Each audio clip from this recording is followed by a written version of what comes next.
and welcome to another exciting episode of Wave the Brush with me, your host, Kris, aka Mini Wargamer Kris, aka the Name Butcher, aka Hey You, Get Off My Lawn. Wave the Brush, the most informative 120 minutes on the internet on the wargaming lifestyle. We'll talk about painting, terrain, conversions, and everything under the sun. If you're a first-time viewer, we do a lot of painting talk as well as a lot of what's under the sun, meaning no topics are barred. We'll talk about anything and everything. So be warned, because we can go off the rails pretty fast on this show. So you might be tuning in going, I want to know about how to paint a miniature. I want to know about Space Marines. Why is he talking about philosophy or something? I don't know. But that's where this show can go, so just be warned. We can go anywhere. And it's really entirely up to you guys where we go. So, if you are attending live, you can ask your questions in whichever direction the chat might be in for you. You can ask your questions, and feel free to ask whatever questions are on your mind. If you're brand new to this hobby, by all means, feel free to ask your questions. Nobody's going to criticize you and go, oh, you don't know what that is? Oh, what are you, a dummy?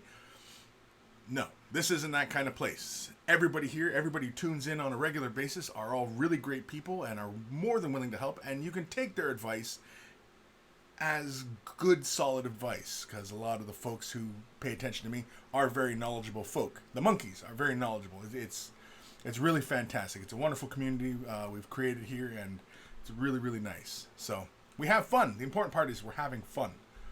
Because this is a hobby. Hobby's supposed to be fun, right? It's not supposed to be painful or hurtful or, whatever. Fun. That's what this is all about. So, attending live, ask your questions. If you're not attending live and you're watching this after the fact on YouTube or Twitch, whichever platform, because I am simultaneously streaming this. I was trying to make those one word, simulstream. Simulstream? Ooh, that sounds like a streaming service. So, you can also send your questions to Kris@miniwargaming.com. The link is in the description below, as well as a link to wavethebrush.com. That is the central hub of all this silliness. It has links to all the social medias, as well as Discord. Discord's been fantastic. Join us on the Discord server. We're usually talking and being silly there 24/7, so feel free. The monkeys are all over the planet, so everybody's in different time zones, and,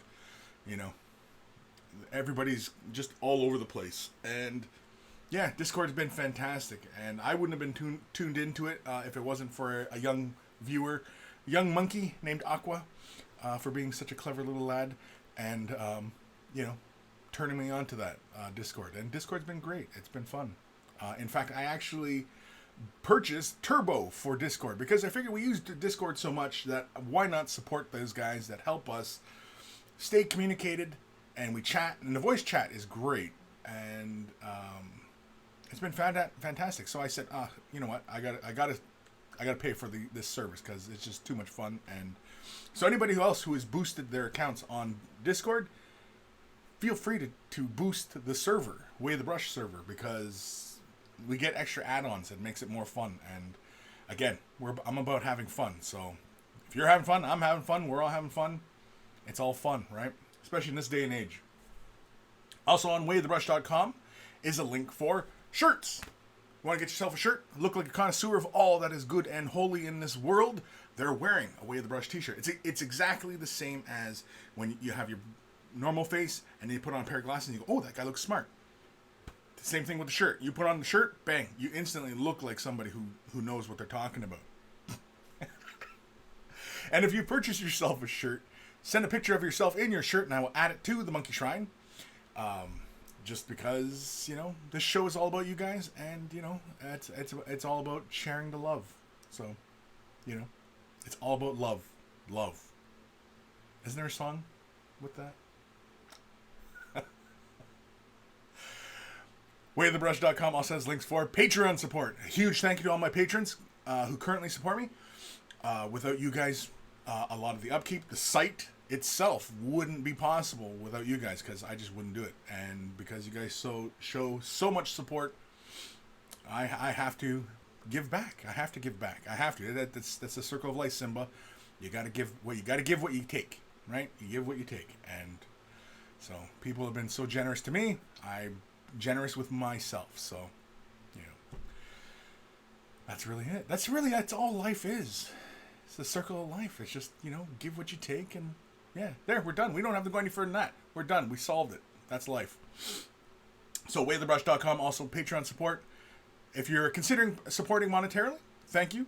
If you're not able to support monetarily, clicking, liking, thumbing up the video, and sharing and subscribing and all that helps the channel as well. So, you don't have to send me $1 or anything like that.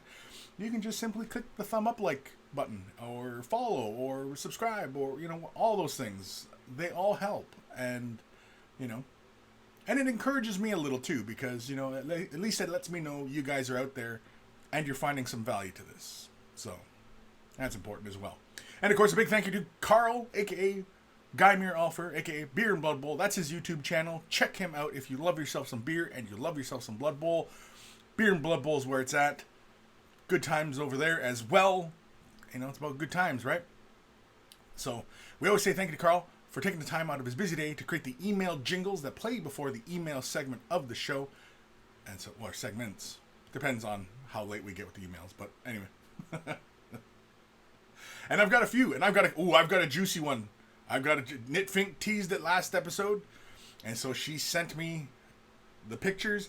And when she sent them to me, they looked familiar. Like maybe I have seen these before. Maybe she did send me these before. But I had forgotten. But we're showcasing them again today. I think we've shown them before. So today might be a little not safe for work. Just if you're watching this at work and, we get to that point in the email of Knitfink's email, might be a little not safe for work. I don't know. It might go there. It might go there. It's not going to go there, but I try to keep the show pretty PG. Not G. Sometimes we dabble in R. Sometimes. Not all times. Who's joining us today? We got Shogun Ka, William Ka over on Twitch. He's on Twitch, not YouTube. Well, okay. Free world, bud. Free world. You can do as you like. G Squared over on YouTube. Hey, monkey. Hey, monkey. Hey, monkey. Hey, Kris. Hey, monkeys and hey, Kris, I think. Ebb and Flow. Sup, everybody. Sup, Ebb and Flow. Ghost Starman Deluxe. My first live episode for a while. Big hype. Awesome. Shogun. Never mind. It just popped up. Oh, on the YouTubes. Gotcha. Nurgle is love. Sup, everybody. Sup, Nurgle is love. Maze 200. A ho. A ho. Are you calling me a ho? I'm a ho. Sync up sound. Hey, hey. Eldari Lamborghini. There he is. Hey, everyone. TH. Sup. Sup. Sup. Ka King. Way of the Brush. Episode 262. My index is now a codex. My index is now a codex. I don't get it. That sounds that feels a little highbrow for old Kris. That's going like right over my head. My index is now a codex. Yeah, that's a little highbrow for me, buddy. I'm very lowbrow. Come on, shoot for under the bar, right? In fact, the closer to the gutter we get, then the easier I understand it. Knitfink, hello everyone. Hello Knitfink. Talking Knitfink. Steve McDemon, hey monkeys. Or hello monkeys. Hello Steve McDemon. Ghost of Starman Deluxe. I wanted to learn how to base a model. Why is he talking about Demonette Prawn? Demonette Prawn. Prawn. Yeah, this is the prawn show. It's where I'm talking about shrimp all day long. Eldar Lamborghini. Kris is speaking very generously of the monkeys. I am. Well, no, but it's true. I mean, there's a lot of you guys. Even you, Eldari. I mean, you've come a long way in your expertise in painting. And, and I see you in Discord often, giving advice. And you're giving the right advice. It's all good. It's good. Ghost of Starman Deluxe. Is it me or did Kris just say he got turned on by a 13-year-old? Huh? Oh. Yeah, I can't defend myself. There's no way of turning that around. Yeah. I've got nothing.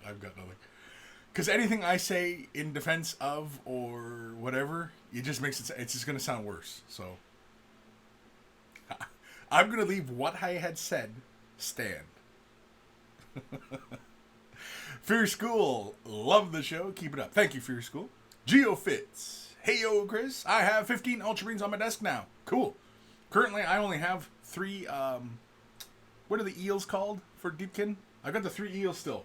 Oh man, I want to. I every time I start thinking about doing my Deepkin, I get excited about what I want to do for those eels, and it gets me excited. But then, it's like, oh, then something else comes up, and so as I always say, if you got real life going on, take care of real life, then you can sit down and enjoy your hobby, right? And honestly, I'm in the unique position where the hobby is the job, and sometimes when it's your job, you just you don't want to look at it, you don't want to think about it, you want to go do other things, and so I spend time with my family. Not that my family's become my hobby or anything like that, but that sounds awful. But other pursuits, other creative pursuits have, I'm actively pursuing. GeoFits, PG-13, 1F is allowed. Okay, well, we'll save it. We'll save it for when we really need that F word. When we need to drop the F-bomb, then that'll be the one. But then just remind me, I'm allowed 1. Knitfink. Kris, I sent pictures on the front sides before they that had some Tau designs. Oh, really? I'm talking like Knitfink. I think it was like ages ago, like years and years ago. Because immediately when I saw those pictures, I was thinking I was in the mini wargaming studio when I used to do the show in the big studio. And you remember you used to see the game tables behind me and stuff. I want to say it was then, but. Because I think, Knitfink, you've been around for a long time, and I want to... Because there was something very familiar about those designs. And I was like, did she send me this before? And I just forgot about it? Or maybe I was having a deja vu moment. I don't know. I'm cracking up. I sometimes do drugs, so, Nathaniel, hi, Kris and monkeys. Hi, Kris. Hi, Kris. Hi, monkey. Hi, Nathaniel. Had a Ron Burgundy moment there. Hi, Kris and monkeys. Hi, Kris. Hi, Nathaniel. Cocking 555. Co-ed X. Oh, co-ed X. Oh. No, I still don't get it. Again, it's too. I think it might be too highbrow for me. Maze 200SX. No, I meant a loud. A who? Hyped out. Hyped. Shout out. Not a ho. Oh. Oh, like ho or who. Not ho. Calling me a ho. I was like, well, I might be. I don't know. No, I'm. Well, aren't we a little? Everybody. Isn't everybody a little bit of a ho? A hoe? A hoe. I'm talking like the gardening implement, not sex workers, which is the common vernacular of hoe. Yeah, we're starting off on the right foot today. Nathaniel, episode 262. Welcome. This is the Prawn Show. And one of my favorite bits of the Swedish Chef is the one with the shrimp. And then he's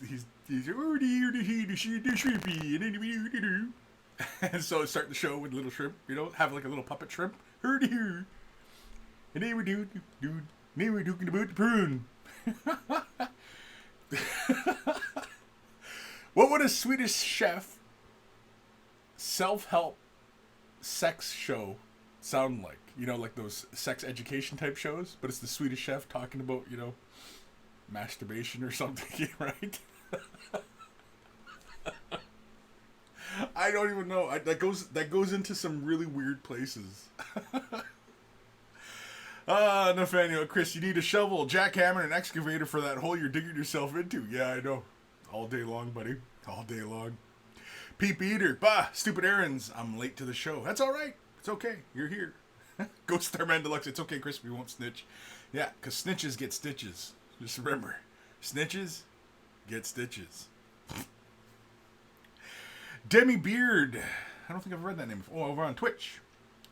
Maybe you're in the Matrix. Maybe I am in the Matrix. I might be. That's very, very possible. Maze 200 SX. A gardening hoe. I see. Yes, gardening. A gardening hoe. Peep Eater. Did you get a new chair, or are we talking to Kris slowly sinking again? Yeah, I'm slowly sinking again. Oh, jeez. I hit the little lever there. There we go. Yeah, you're gonna see me constantly get up and down in my chair. So, you know, yeah. Sir Peanut Butter. Hey, Kris and Peeps. Hey, Sir Peanut Butter. Welcome. So, yeah. We're on a Sunday today. Normally this show, according to all my other graphics and everything that show that, you know, Way the Brush is normally a Saturdays at noon. 12 p.m. Eastern Standard Time. It is now Saturday. Obviously, we're doing a show mainly because, you know, my schedule has switched over where I'm going to be busy, I think, for Saturdays for the foreseeable future. Basically, we'll be teaching classes at the Mini Wargaming Bunker. I taught a class yesterday. Not as many people as I'd hoped, but that's fine. And, you know, I was more concerned with how the material I was delivering and how it was being received. And more importantly, was it useful to those who attended? And from the feedback I got, it was. He was very happy with it. He had a good time, and you know, it was good. So, you know, it wasn't quite how I was expecting. I mean, not the attendance. The attendance I wasn't that concerned with. I don't really care if I have 1 or 20.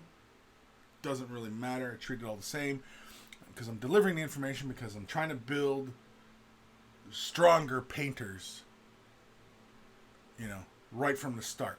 That's the goal. That's my goal, is to make you better than what I was when I started out in this hobby. And that's really my goal. And, you know, because better painters are happier painters, are more productive painters, more consistent painters, you know, and they're just happier and just, you know. So that's really the goal. That was really the goal. And so I taught a class yesterday. It was a lot of fun. You know, it was a great experience even for me.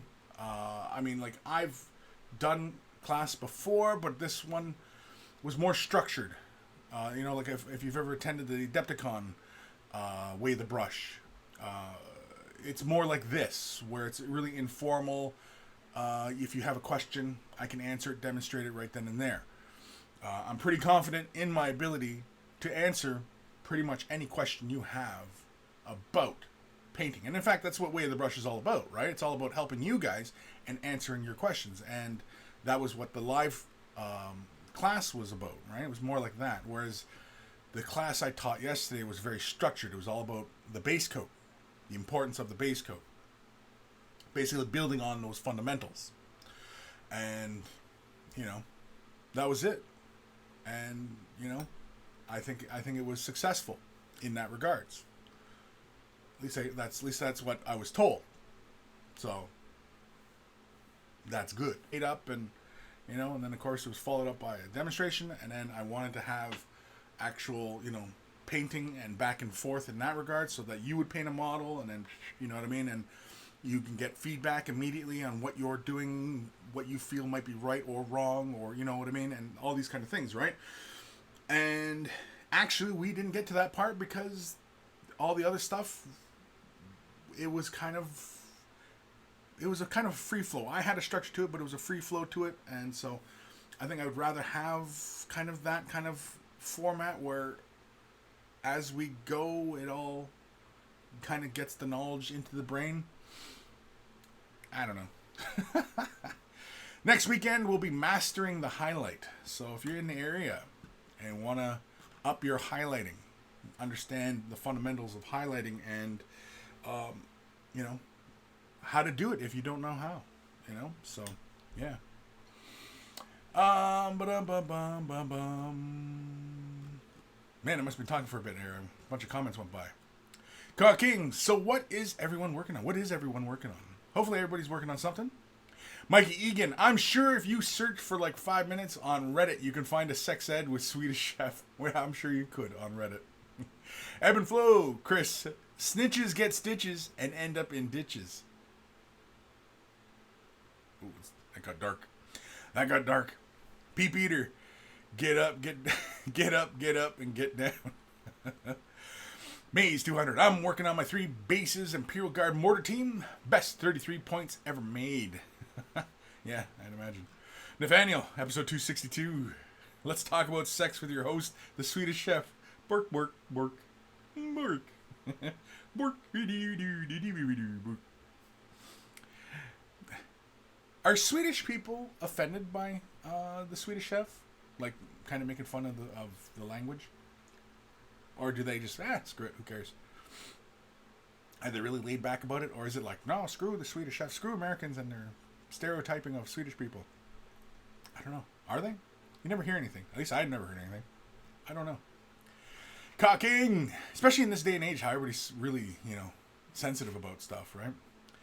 Cocking 555, episode 262, now on Sundays, teaching Saturdays. Yeah, teaching the day before, and again, the day after. I don't know. There was something I was going with, but I lost it. I had it. Then they changed what it was. Steve McDeamon, knowledgeable monkeys and garden hose. Yeah, knowledgeable monkeys and garden hose. That's pretty much it. That's pretty much the show, people. Peep Eater, speaking of classes, when's the DVD out? I don't know. We just got him in this week, and Matt and I had a meeting Wednesday or Thursday, or maybe it was Tuesday. But either way, we had a meeting just to go over plans on how we're going to roll it out, and because here's the other part. This is a bit of a spoiler for everybody. With the DVD, okay, we're going to have bundles. And so you purchase the DVD, and then we're going to have bundles for online classes to supplement the Vault, the Painting Academy, and then live classes as well. But here's the important part, is everybody who's purchasing the DVD, we want feedback from everybody who purchased the DVD. Blu-ray, I keep calling it DVD, it's a Blu-ray. Everybody who purchased it, to what kind of classes they would like to partake in. And so then basically, if we get, like, say, 5 people over here who want to know more about, painting flesh, then we'll do a flesh class. When people want to know more about armor and highlighting and whatever, we'll do a highlighting armor kind of class. And you know what I mean? And so with all that feedback, we can arrange everybody, and of course the times that everybody's kind of available for, and then bang, and we can make all these classes, and we can make this structured approach so it's good for us because it has value, and it's good for you because it accommodates more of your time schedule, and you know what I mean, and when you can take the class and when you're going to have the time, right? Because that's always the big part about online classes is being available for it. Pre-recorded is not bad, but pre-recorded you can't answer your questions and get feedback in real time, right? So that's kind of one of the big draws of this class, is that you can get feedback real time.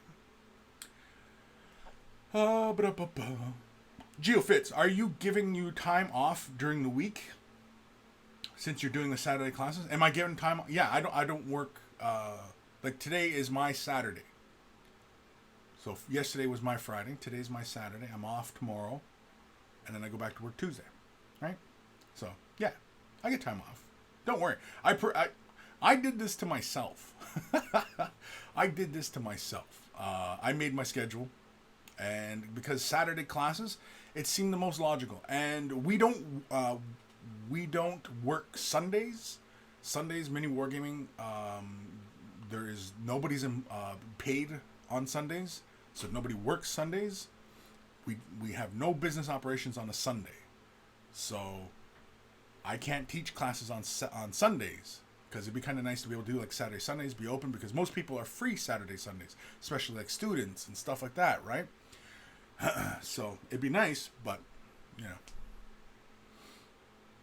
it is what it is. Pete Beater, speaking of classes, Wednesday. Oh, I already read that.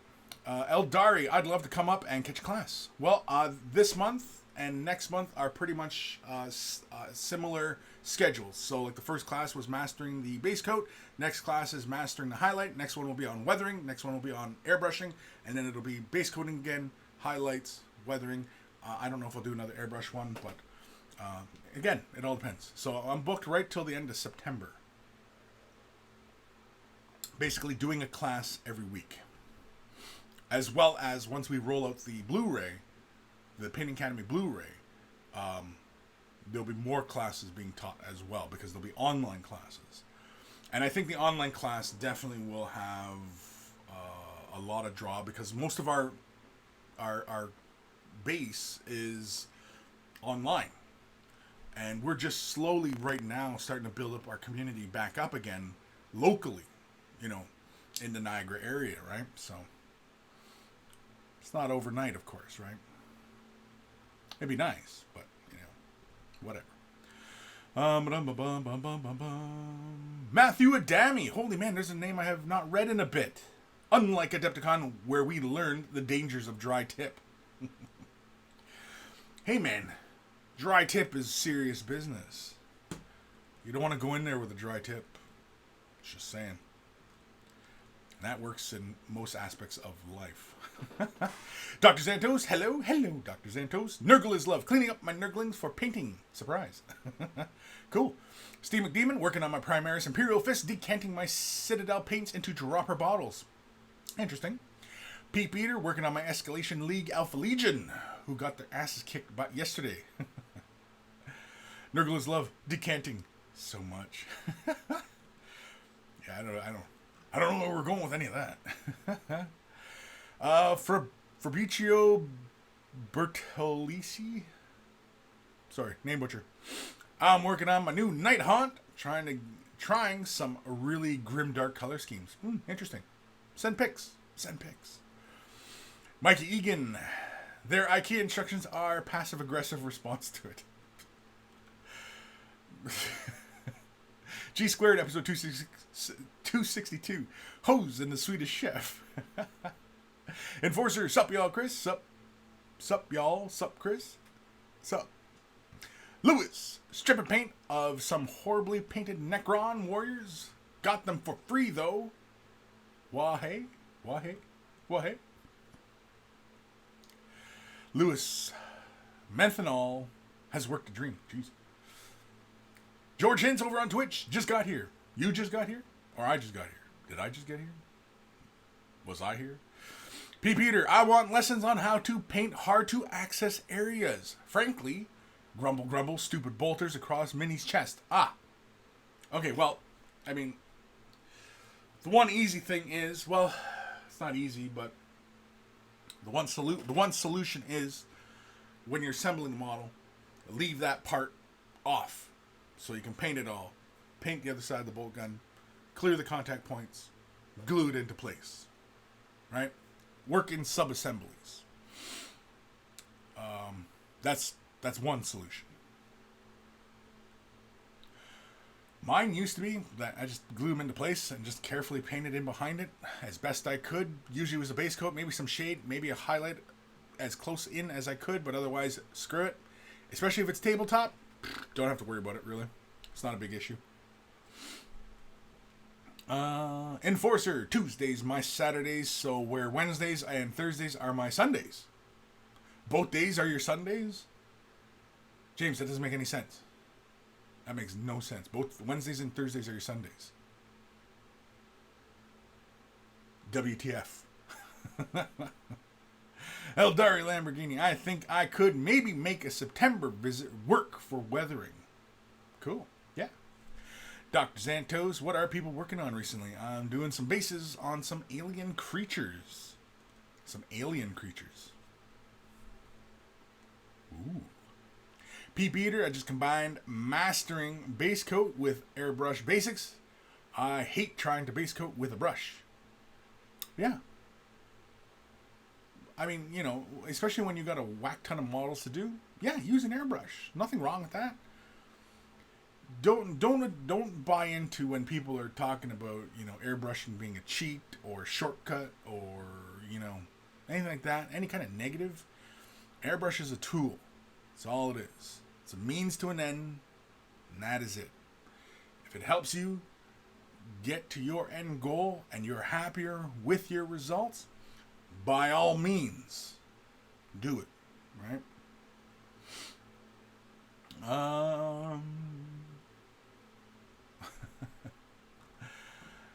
Where am I here? Matthew Demi, episode 262. We actually stay on task and talk about painting. I swear. Mikey Egan, Swedish chef, taught me dangers of dry tip.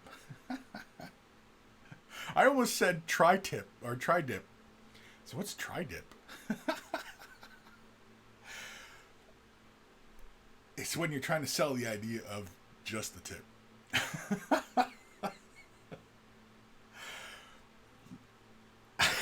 I've got nothing else. Ghost of Starman Deluxe. BRB, guys. Gotta moisten my tip.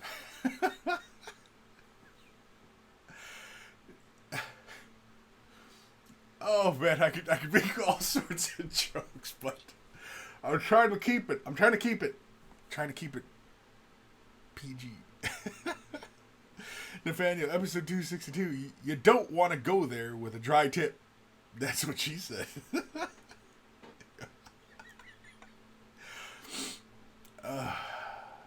Matthew Debbie, he wins. Yeah, Nathaniel wins. Yeah, Nathaniel wins.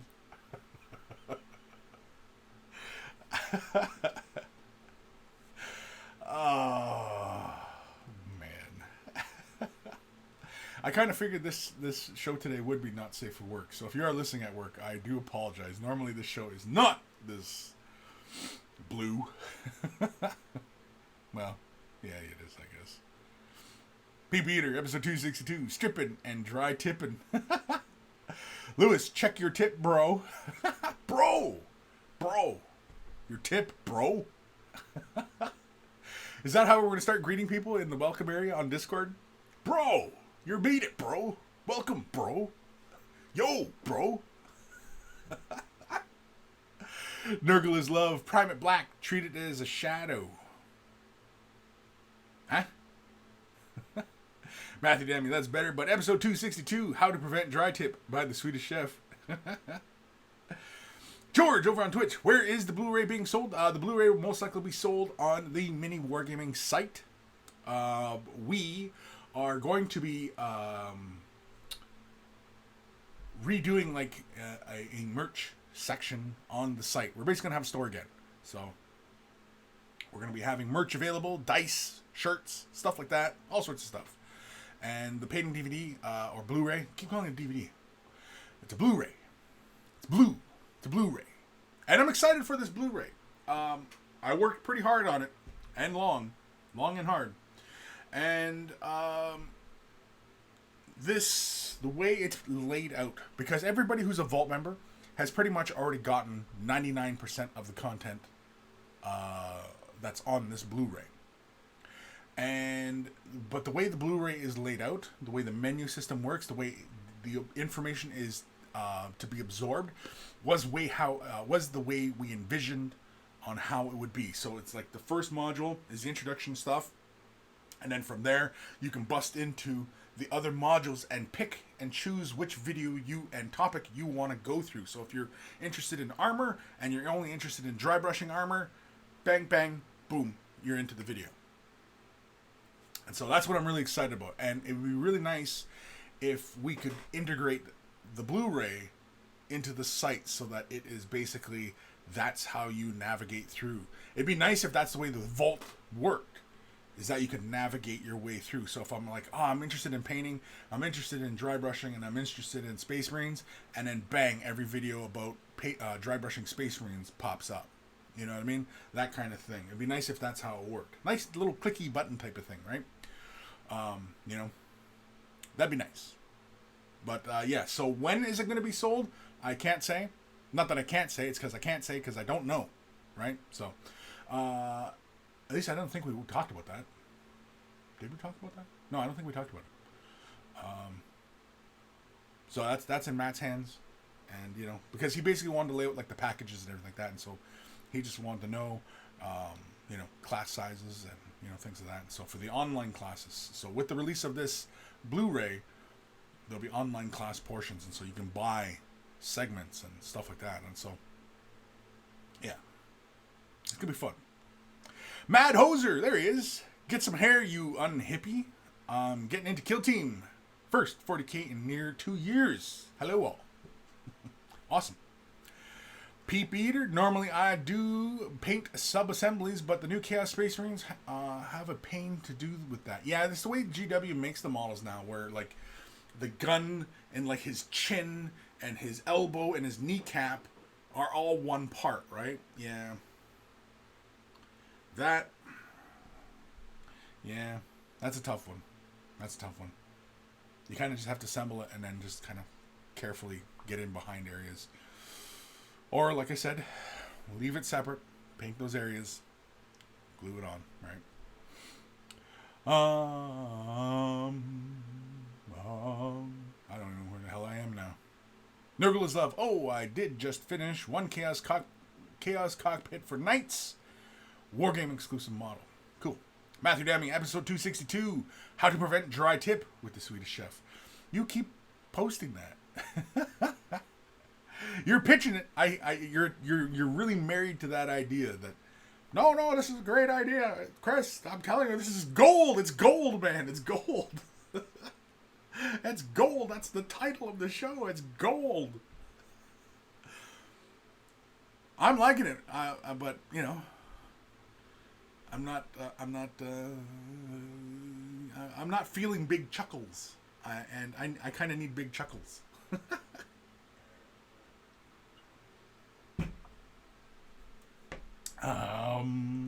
Vivian, howdy, hi ho, every bubble. Howdy, hi ho, every bubble. That's kind of fun to say, actually. Howdy ho, no, hi, howdy, hi ho, howdy, hi ho, howdy, hi ho. Geofits, I have declined to take part in local painting competition because store owner decided to disallow airbrushes, partly due to noise and such, but also because it'd be unfair. Huh? They've declined take part in painting to disallow airbrushes, partly due to noise. So I assume the painting has to be done in-house for the competition? Is that what's going on? And because it'd be unfair. Because you own an airbrush and the others may not? I can if that is the case, then sure, possibly. Due to the noise, that's kind of nitpicky, but sure. But being unfair, though, especially if you're bringing an airbrush and 10 other kids didn't, and the point of the painting competition is to get a model done sitting in the facility and working on a model, yes. It because airbrushing overall offers you a faster way of applying your paint. And if you're not too overly concerned with cleaning your brush while you're working, you can actually go pretty quick, right? Myself, airbrushing, you know, like 60% of my time is cleaning and maintaining my airbrush. And like 20% of my time is actually, you know, painting the surface. And the other 20% is actually preparing the surface to receive paint, like masking and, you know what I mean? Like all this other stuff, right? So, yeah. And I get it, Geofits. I get it. I get why. If that's the case, if that's the criteria, I don't know. Without any further context, I'm not sure. I mean, like if it's just a bias against airbrushes, or that is the reason. Because I mean, like I said, like if the organizer's saying, okay, well everybody's got to paint, we're all going to paint a Space Marine. You got 2 hours to do it, and who gets to the highest level of painting completion, whatever. wins the prize and then you show up with an airbrush, that's unfair, right? If that's the way it's supposed to work. I don't know. I have no idea what, like, the whole deal with this, but yeah. Steve McNeeman, tri-dip is when the first 2 times your tip was too dry.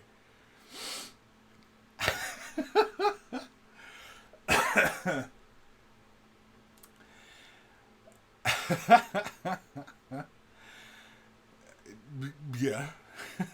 Nurgle is love. A dirty mind is the worst ADD. A dirty mind is the worst ADD? Is it? I don't know. Matt Hoser, subscribe with Twitch Prime. Have some money, you monkey. Well, thank you, Matt Hoser. Thank you for subscribing. It warms the cockles to know that you're supporting. Yes, that's what I said. Warming of the cockles. More like the subcockle region. But goes to Starman Deluxe. I'm back. Tip is now moist. Oh, man. Geofits. It's kind of funny, though, because he recently started stocking airbrushes, and this would have been a good opportunity for a few people with airbrushes to show off techniques. Yeah, I agree. Yeah, I mean, as far as the criteria for the competition, you know, if one, like, you know what it should have been is that anybody who has airbrushes, then they're lumped in, and then they have to compete. And anybody without paint airbrushes, they're lumped together, and they compete. So you're not competing at the same level as them, especially with the time constraint. If I'm interpreting how this competition is supposed to work, I would assume so, right? So, because, yeah. Interesting. Yeah, because, I mean, from that perspective, yeah. That you are right. You're right. It would have been good opportunity, because everybody who doesn't have an airbrush and sees a few people using an airbrush and goes, geez, look how fast they're going, and you know what I mean? And he sells airbrushes, yeah, I'm buying one of those right now, because, you know what I mean? Like, yeah, definitely. You definitely could have upsold on that, and yes. But I have found, in my experience, that a lot of people who run hobby stores, like either comic book stores or gaming stores, or even model train stores, any of those categories, I found that the owners are very unmotivated.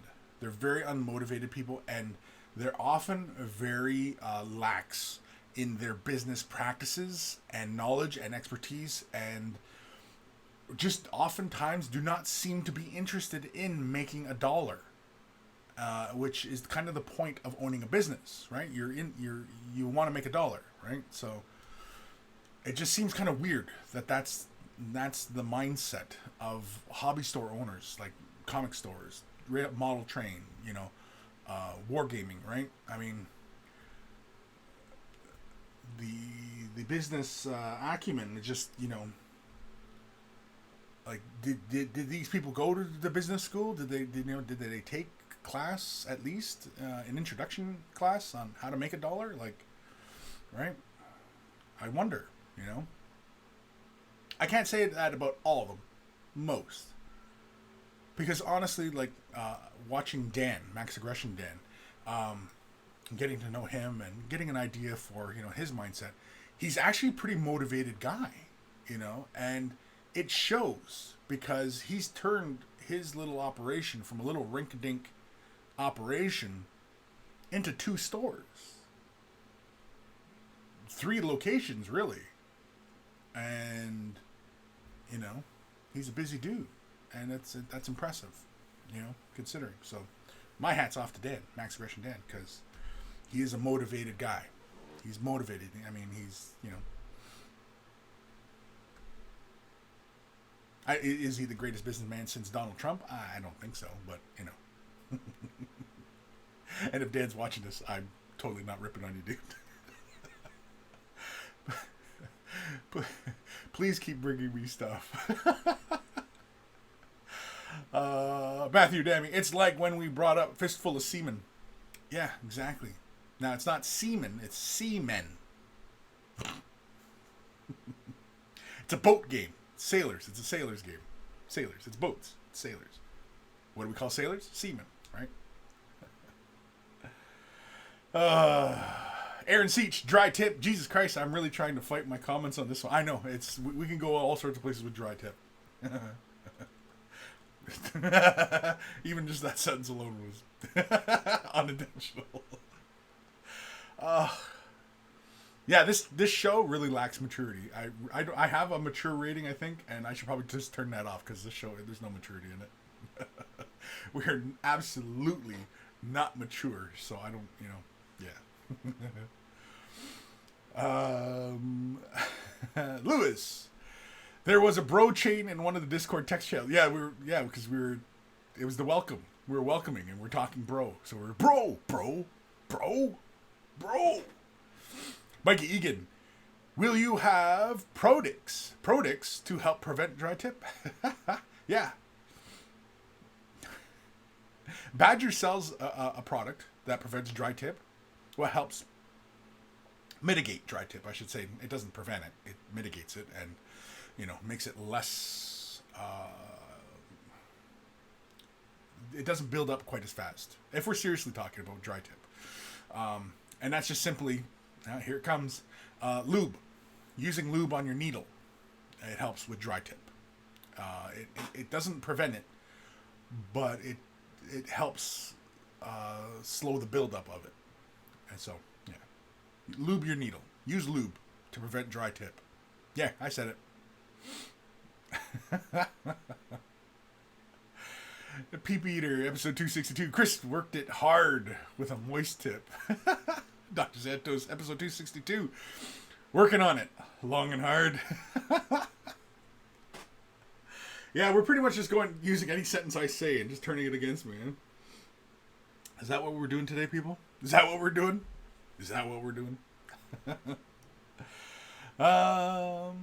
Matthew Demi, WTF?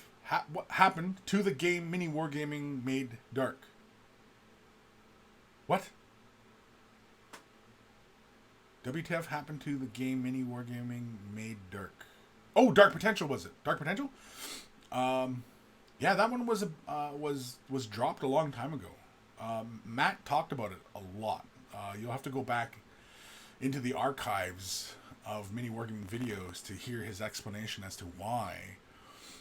But yeah, he explains in great detail many times on where Dark Potential went. But yeah. In fact, I don't even remember all the reasons. But, yeah. Anyway. George Hintz, when will the online classes be? Again, don't know.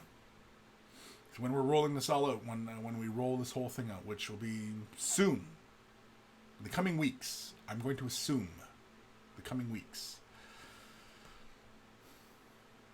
I think because we're going to be reincorporating the store into the website. If you go to the website right now, I'm pretty sure it does not have the store because we are redoing the store. I'm just clicking on the link to the site. Join the vault. I'm already a vault member. Yeah, because we got shows, we got the vault, we got tools and rules. That's it.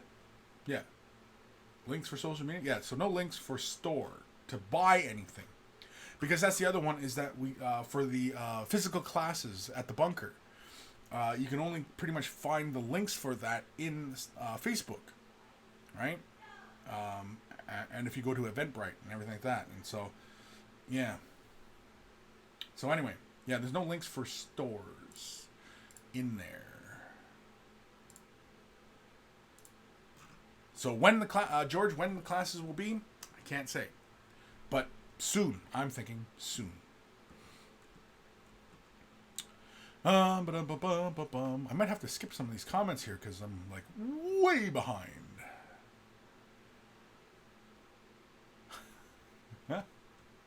Sorry, I was reading some of these comments here. Steve McDemon, episode 262. The title of the show is Gold, but I'm just not feeling it. Geofits, yeah, it's a 12 hours in the store to paint the model. Yeah, and if time is a factor, then yeah, airbrushing is unfair. It offers you an undue advantage because not because of the speed at which you work with an airbrush, but because the amount of area that's covered and the effects that you can create quicker by airbrush, like blends, OSL things, stuff like that. Like it does offer an unfair advantage to anybody who's working by paintbrush alone, right? So, yeah. Is it a dumb rule? Within the constraints of the competition, not really. I can see the point of doing it. But, as you said, why not have airbrushes there? Because if he does sell airbrushes, he can always market that opportunity to the people who don't have airbrushes to buy airbrushes. And, yeah, that seems like a great opportunity to exploit that possibility, right? To make $1 off that opportunity. And but definitely though, I would have everybody who brought an airbrush, like anybody who has an airbrush can bring in their airbrush, but they're separate categories. So it'd be two different categories being judged essentially, and then whoever creates the most interesting piece, right? But yeah, missed opportunity. I think I agree, missed opportunity. Because, yeah, if you want to bring your airbrush, sure. Because, I mean, it's a huge hassle for you to bring that in, I'm sure, anyway, right? But, hey, whatever. Because realistically, I mean, like an airbrush, it is only time that it really offers a great advantage. Because anybody who's really mastered brushwork, they're most likely going to achieve the results of airbrushing more masterfully and deliberately than somebody who's using an airbrush to achieve, like, say, for example, OSL. It's easier to lay out that initial OSL by airbrush, but actually building the nuances to do it right and to look convincing is actually better achieved by brush than airbrush, believe it or not. In my observations of people who are painting OSL, and you could see that, yeah, they initially laid out the OSL by airbrush, but then went in and then completely corrected it and just used it basically as a guide, kind of like appreciate almost. Yeah. No, I've seen many expert examples of people doing OSL, and I could tell it was by hand, and it was just much more accurate because effectively a lot of times with the airbrush, because it travels in a straight line or a straight path, I should say, it does give you a very convincing. But it doesn't get everywhere that light should have got. And also, the real mastery is in the colors and the values and how things change and play under that light. And that is an expert use rather than, just simply using the airbrush and OSL and, oh, it's light and it look, and no, it's not. Because when you, like, it's a cartoon version. It's an illustrated, it's a fictional version of that. It's a fantasy, right? It's not real. And a lot of times when people are looking for the realism, you have to be very deliberate. You have to be deliberate in your application of paint. Aaron Seach, episode 262. She seemed like a nice girl, but until she gave me dry tip.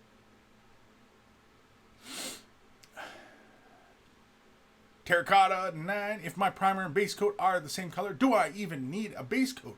Can the primer act as my base coat? It can, but I do not advise doing it. Mainly because when you are still early on in your painting and you're mostly relying on shade wash to create your effects, if you've ever laid shade wash down and got a frosty kind of look from the shade wash, like in the deep spots, it got really kind of shady. Yeah, for whatever reason, that happens a lot when you lay it on top of just primer. Now, if you've not used the contrast paints and you want to save yourself some steps and really kind of hammer through some models, maybe contrast might be the way you want to go. Just saying. But mind you, not that contrast is the end-all be-all, as I learned yesterday, like somebody who's doing like tau. Well, there's tau colors, like ochre, that can't be duplicated by the contrast. According to him. I hadn't tried it myself, and I I thought no, because I don't see any of the colors. I mean, the only color that might give you that ochre kind of look is maybe Gorgrunta. Maybe in the contrast. I haven't tried it myself, but it's a pretty dark brown. But if maybe you thinned it out, it might give you that tau ochre look. I don't know. I haven't tried. I haven't experimented. I haven't, I'm not actively seeking those solutions. When I was actively seeking those kind of solutions, when I was doing quick tips, because you would ask me your questions, and then I'd make the video, and I'd have to find your solution, right? And then make a video from it, because seeing is believing, right? Because I can tell you, oh, it's going to work, but then until you try it, you go, oh, well, that didn't work. But if I show you how it happened and it worked, then, well, seeing is believing, right? It's, well, okay, well, that's how he did it, right? So, yeah. David Kincaid. Hi all. Kris, do you ship merch to the UK, Scotland? As far as I know, we ship worldwide. Anywhere that a package can be sent, if we can get it to the top of Mount Everest, a package will get sent there. Well, it's not up to us. I mean, it's up to shipping companies. But yeah, I'm pretty sure we are planning on shipping worldwide. Now, don't quote me on that. And I don't know 100% for sure, because I'm not in on those meetings. So, but I mean, before, when we had the store, yeah, we shipped worldwide. When we used to have the store, I don't know why we wouldn't, right? So, because our market is the world, right? We have people all over the world who want to come and visit us. So why wouldn't we ship all over the world, right? So, yeah. Or at least anywhere that has reliable postal. Yeah, so anyway. Matt Hoser, I want nothing to do with your loins. Okay. A little bit harsh. But okay. Ghost Simon Deluxe. Store manager lost his airbrush in the divorce. Now he's salty. I'll bet. That's just kind of a vindictive move. Unless, of course, the spouse airbrushed as well. But, because if that wasn't the case, and, no, I want the airbrush, yeah, that's just a vindictive move. That's unfortunate. But, you know, hey. Nathaniel, 60% cleaning the airbrush. Damn, how dirty is that thing? I clean my airbrush in 10 minutes, flat, and in between with iso alcohol. Yeah, I don't use iso alcohol when I'm flushing color. No, I just use water. And then if I want to go for a really serious flush, then I go for water and Windex. Yeah. That's it. I don't use alcohol. Just don't. Unless I really have to be aggressive, or when I'm using like Tamiya colors through the brush, anything like that, then yeah, I'll use alcohol. But I'll use... I've used turpentine through the brush. I've used lacquer thinner to clean out lacquer-based paints. And so, yeah. Anyway. Peep Eater, episode 262. Dry tip, but warm cockles.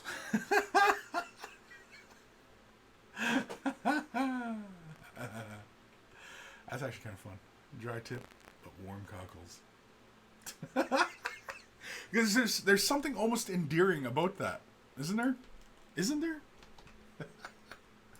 It's like, you know what? Geez, you know, he's got dry tip, but he's got warm cockles. You know what I mean? Like, if you say it to yourself, it's kind of, you know, it's kind of nice. It's like, yeah, you know, okay, he's got a dry tip, but he's got warm cockles.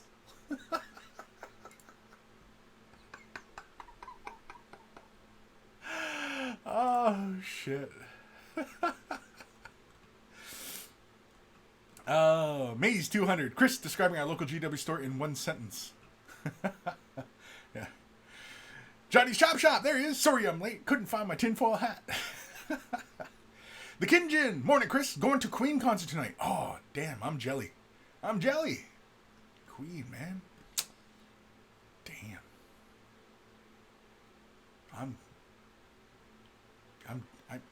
I kind of want to click your name and ban you right now, just because I'm that jelly.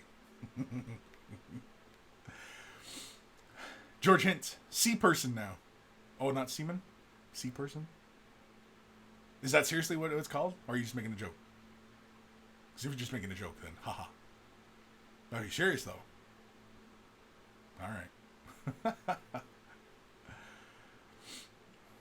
Geofits. Best way I can describe the owner of my comic store, game store, is Pennywise, pound foolish. Does not have a business background, has succeeded only by other stores' failures and outlasting them. Yeah. Nathaniel, Donald Trump went broke twice in the billions. Don't compare him to legit business owners. No, I know that was my joke. That was the joke. Come on. I thought you knew me by now, man. Jeez. Matthew Dammy, we can only go down from dry tip. Yeah. We went to lube, Pete Peter. Lube, I know. Matthew, episode 262. Bro, lube it up. Bro, you gotta use lube. Lube that.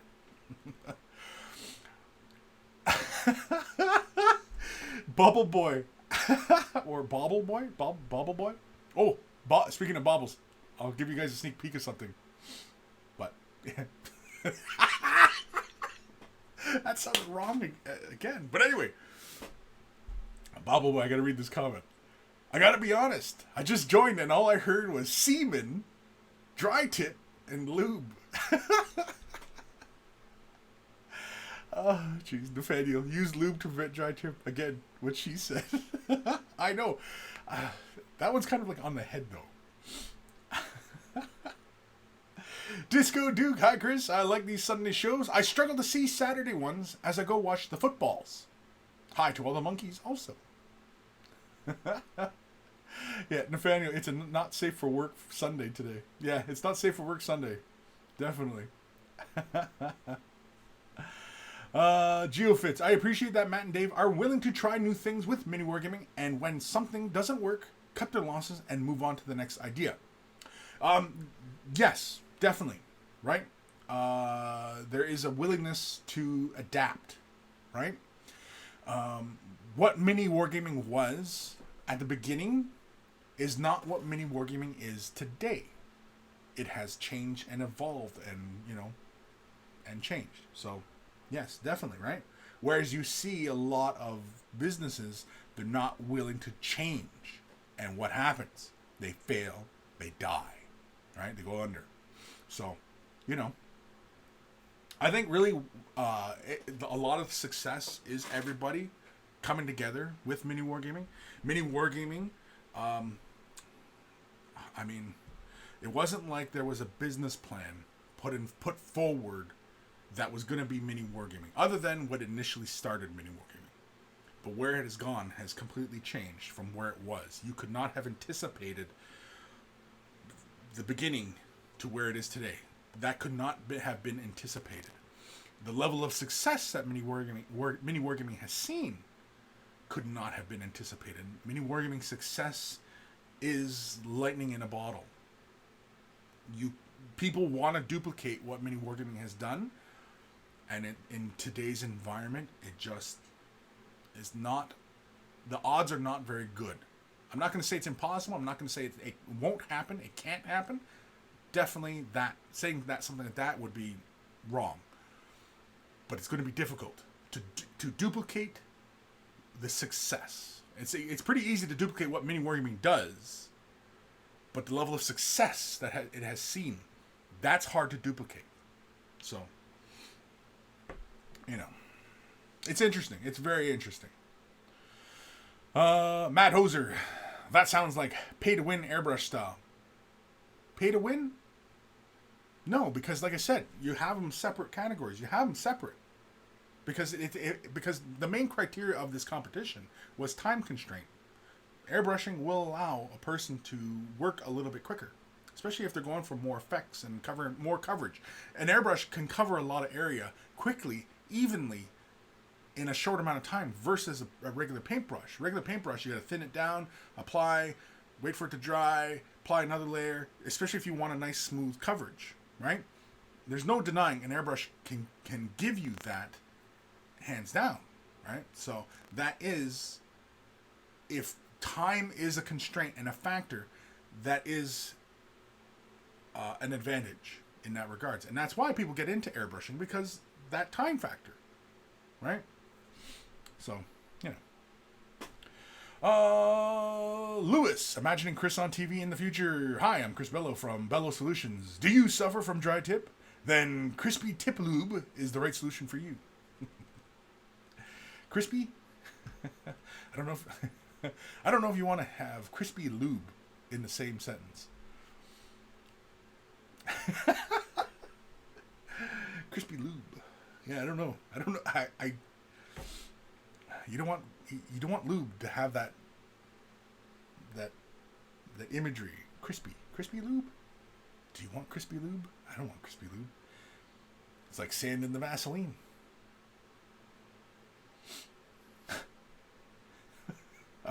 I'm pausing for everybody to go, what? P. Peter, I cleaned my airbrush after painting session in the ultrasonic cleaner with LA's Totally Awesome. LA's Totally Awesome. I'm not familiar with that product. You have to send me a link. Send an email. Kris at Mini Wargaming. KRIS. People, come on. I can't believe I still have to go through this. How long have I been doing Air the Brush? Man, lost it. Steve McDemon, I only use lacquer thinner for serious flush after booze night and kebab. Hoof. It's like a Drano mix there. Jeez Louise. Aaron Seach, Iron Maiden on Thursday for me. You son of a... Was that like a wedding gift thing? Because I know you recently got married. Was that part of the deal? Honey, I marry you and I get to go to Iron Maiden? Because I definitely would have tried to pull a stunt like that. I recently picked up something for my wife. Don't tell her, and if she's watching this, turn it off. But yeah, I picked her up something. So I'll show you guys on the after the 25th. I'll show you guys what I got her. Because I'm not having any kind of leaks. It's Fort Knox right now. No leaks.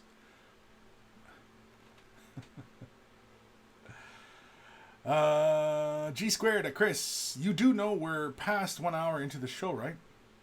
Holy cremoles. You're right. I'm looking at 1:12 right now. Man, we've been talking an hour of lube and tips. Jesus. Good God. P. Peter, episode 262. Why do I associate myself with this? I know, that's what I was thinking. I was like, why? Why do I do this? Why? I don't know. I'm a sucker for punishment, I think. I think that's what it is. Sorry, I'm just quickly making an emergency call here to my daughter. I forgot to end that. There we go. I forgot to say please. Otherwise, she won't do it. If she can interpret it as rude in any way, yeah, I'm up shit creek as far as that's concerned. Getting, help. So I've always got to make sure I say please and thank you. Otherwise, she won't help. Kind of like if I was in an old age home and I'm sitting here, oh, honey, can I get my pills? Please? And she won't help me. I'm scared for the future. Nathaniel, success is a long path of failures and hard work. Copying it is not done in an easy way. No, definitely not. Nathaniel, crispy lube for the extra sensation. Oh, good God. That's awful. That's awful. It's awful. Aaron Seach, nope, bought the tickets last November. Oh, okay. I thought maybe it was like, oh, honey, here's Iron Maiden. We got married. So here's your reward. No,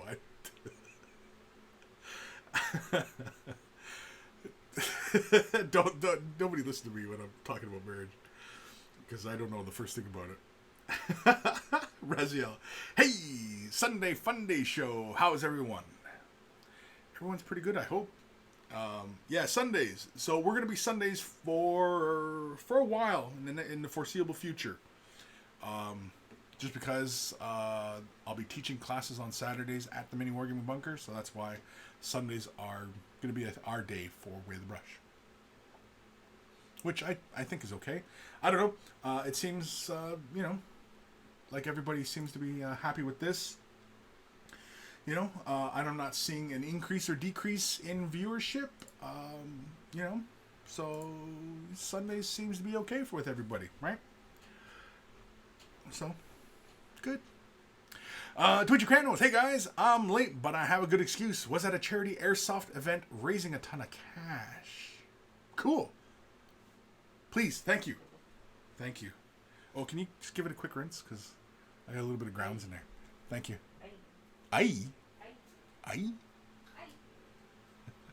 Thank you.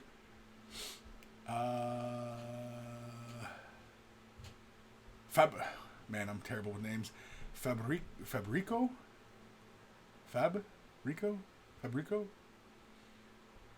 Name butcher. If she is a sucker for punishment, then dry tips are not a problem. Rezio, got a question. I want a fluorescent red paint for some detail work. Who has good suggestion? Not magenta and not orange, please. A fluorescent red. Vallejo clear red? Well, it's not fluorescent, though. He's looking for fluorescent. Because, like, Vallejo makes fluorescent colors. Scale 75, I believe, has fluorescent colors. I don't know. Do they have a fluorescent red? Is fluorescent red a thing? Actually, I don't even know. Fluorescent red. Is that even a thing? Oh, thank you, Lou. Thank you. Problem. You want to say hi to everybody? Hi. You don't want to cut? You don't want to? No. I said hi. All right. Do you want to fight? Nope. Not at all. So fluorescent red. Okay, well, some people offer fluorescent reds. It looks like the domain of spray cans. I'm not seeing any. Vallejo says they make a fluorescent red.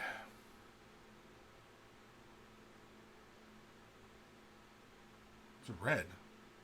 Oh no, it's in their Model Air. It doesn't really look. I'm sure it is a fluorescent red, but the color swatch that I see on the screen doesn't look fluorescent. Yeah, I'm sure there's probably a few companies who make the fluorescent colors. If anybody, I would have assumed Vallejo, and it looks like, yeah, Vallejo fluorescent red. The model color name is fluorescent 71.082. Or if you need their product number, it's FS38903RAL2005. That's the product number if you're looking for it. I mean, I've never really, looked for a fluorescent red. But yeah, you know what? Maybe I'll have to give it a try. I have the other Vallejo fluorescents, but mine are in model color, not air. This one was air, and I'm not seeing it for model color. Or is that it? Oh, yeah. No, this is red. That doesn't help me. That doesn't help me at all. No, I don't want that. Vermilion? No. I want fluorescent red. God darn it. But yeah, it looks like Model Airline has a fluorescent red. And I like Vallejo, so I don't think it would go wrong. The color swatch, though, makes it look more like a salmon color, like an off orangey red, desaturated. But I mean, you can't even photograph fluorescent colors very well. So, well, not you can't. It's just oftentimes is challenging. So, yeah. So hopefully, who asked that? Rezio, yeah. Rezio says, I found Vallejo Model Air fluorescent red, but I was hoping for something a bit thicker. I'm not sure. Why thicker? Neon can be red. Yeah, neon can be red, yeah. Eric Simpson, hey there! First time catching this live. No questions yet, but thanks for giving me inspiration to paint more. Awesome. Yeah, well, thank you, Eric, for tuning in and stopping by and saying hi. Yeah, as far as the fluorescent red, now, mind you, I have not played with fluorescent red. Like I've got the magenta, I've got orange, I've got yellow, I've even got blue. Blue, I'm not terribly satisfied with blue, fluorescent blue.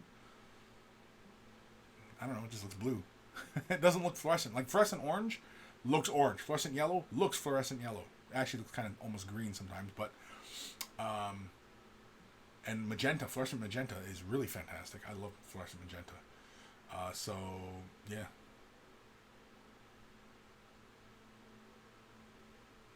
Nathaniel, why is monkey censored? Is it censored? I don't know. I see typing the word monkey. Nathaniel, message redacted or retracted. And that's your question, right? You just said it, yeah. Because it shows up on my program. It shows what you wrote, but on the thing, yeah. I don't know. Send an email to who is it? YouTube. Send an email to YouTube and say why is that?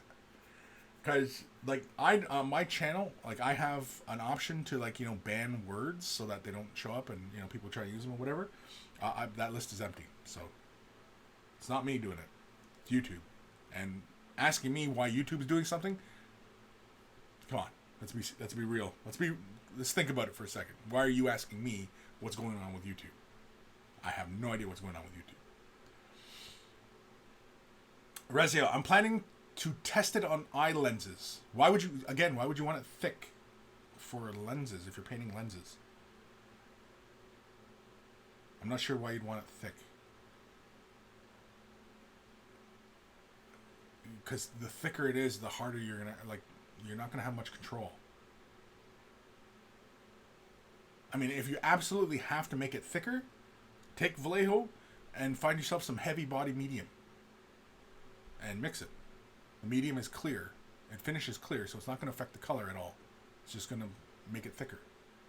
It'll affect the transparency a bit, I suppose, but because it will, there is that loss of opacity. But in my experience with the Vallejo fluorescent colors, their light fastness is not the strongest. But that's the nature of fluorescent paint. It's very thin-bodied. Like it relies on having that white background, so the fluorescent color shows through. It's almost like contrast in that regard. So, anyway. Reziel, yeah, Kris, that's the problem. I've noticed fluorescent reds seem not to be red. Yeah, I think that's the case with any fluorescence. I think the nature of fluorescence is because it's reflecting so much light back that, you know what I mean? Like I'm sure it's a challenge to make fluorescent paints. I mean, mind you, I have no idea. I'm not there in the manufacturing process, so I'm not sure. But I've never really sought out fluorescent red. Interesting. I might have to try it out myself. I might have to pick up a bottle. But if anybody else knows of a good fluorescent red, feel free to chime in here. Nathaniel, try enamel fluorescent, Humbrol or Revel, or else try Tamiya fluorescence or clear colors. Like, is there a fluorescent white? Is that even possible? Mad Hoser, is ass cape on that list of banned words? No. Because you just typed it, and I saw it. I can see it. Yeah. Nathaniel, YouTube chat sucks. Well, everybody jump over to Discord, or Twitch. Jump over to Twitch then. If you guys aren't happy, that's why I stream on both platforms. Because some people don't like YouTube, and they like the Twitch experience. By all means, jump over to Twitch.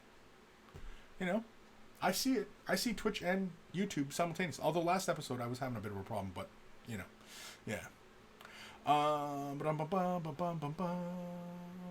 Peep Eater, I guess the question for you, for your fluorescent blue is, does it fluoresce under a black light? I never tried it under a black light.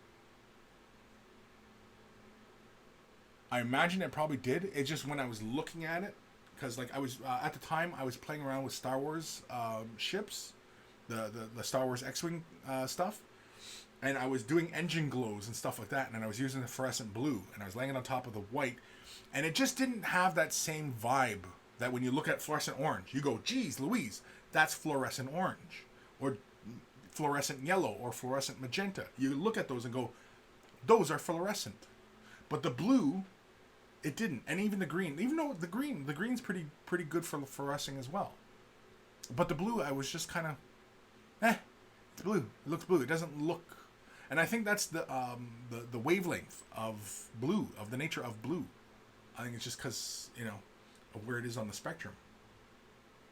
We're more receptive to the, other brighter colors rather than the dimmer, darker colors, right? That's speculation. I have no idea if that's true or not, but yeah.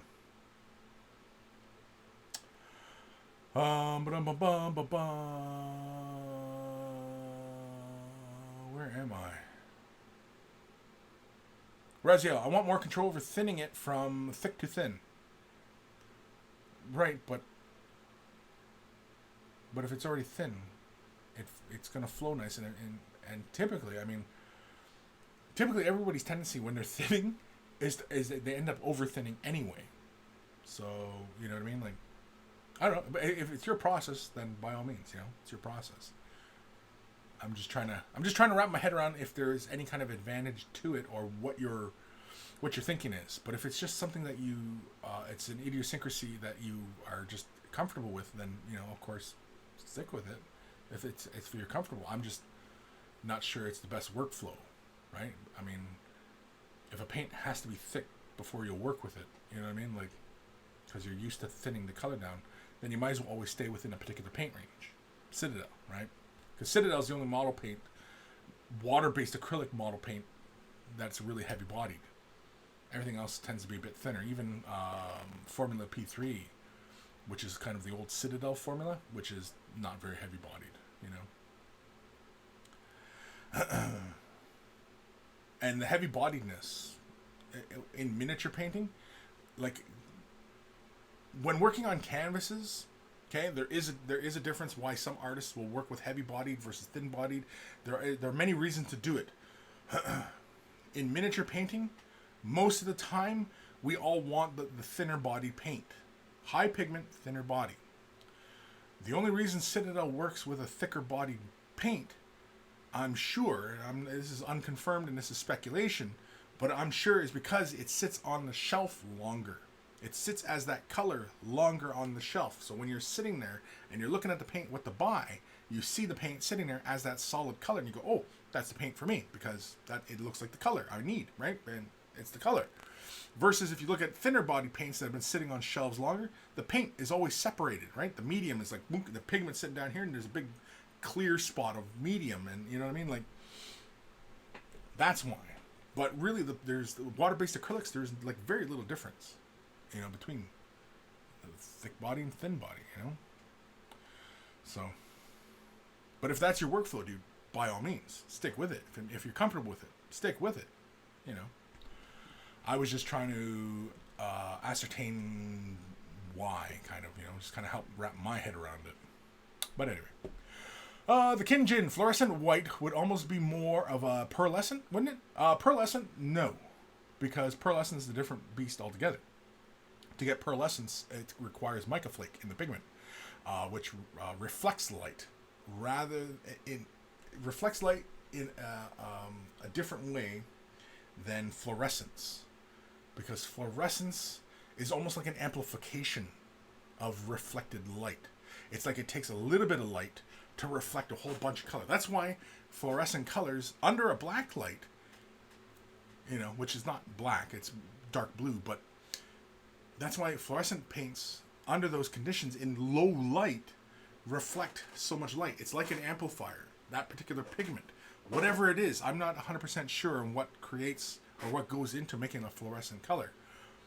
But, yeah. But it's not pearlescence. It's not, as far as I understand it, because pearlescence is the mica flake, which is, the metallics, right? It's a metallic quality. It's how we get metallic paints. So, yeah, it's not the same as the fluorescent paint. I mean, I'm not there when it's manufactured, so maybe it is. It's like, you add additive B and it goes from being metallic to a fluorescent. I have no idea. I don't think so. It's not something magical process like that. It begins at the pigment level first. So, yeah. Nurgle is love. Check out Spray Gunner's fluorescent line of Chroma AR paints. Okay.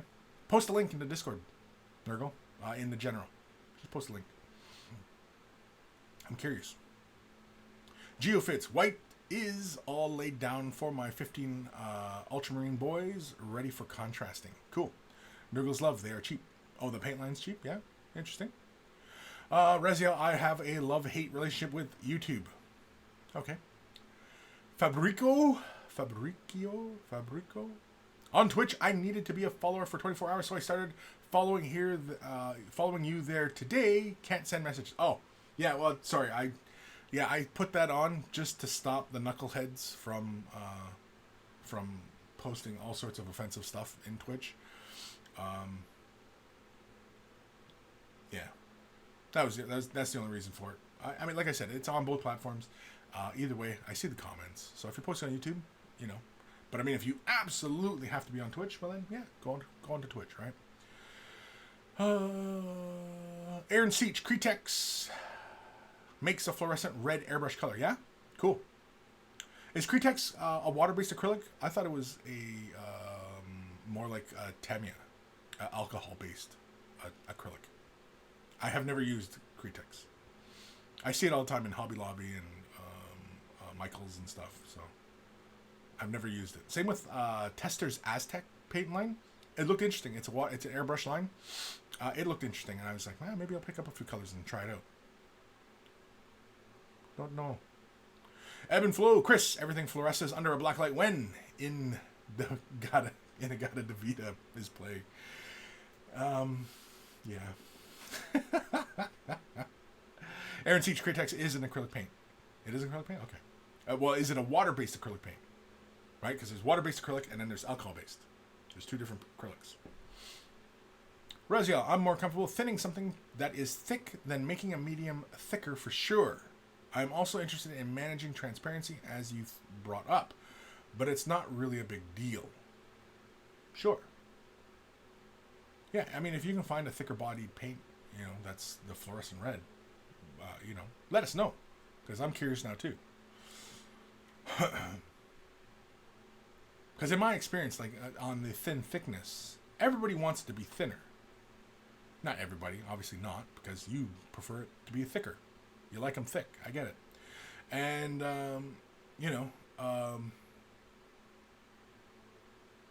but in the large, by far and large, in the community of miniature painting, a lot of people want the paint to be a thinner body paint. Mainly because, the attitude is there is a lot of glazing for highlights and such going on. So a lot of people are glazing those highlights, and that's why you want a thinner body paint. It's because you're going for those fine transitions and such. Citadel paint, there's nothing wrong with it. It's a thicker body paint. Big whoop. It's not a big deal. And then breaking down to a thin consistency, it just takes a little bit of the thinner. Big whoop. So you added a little step into your process.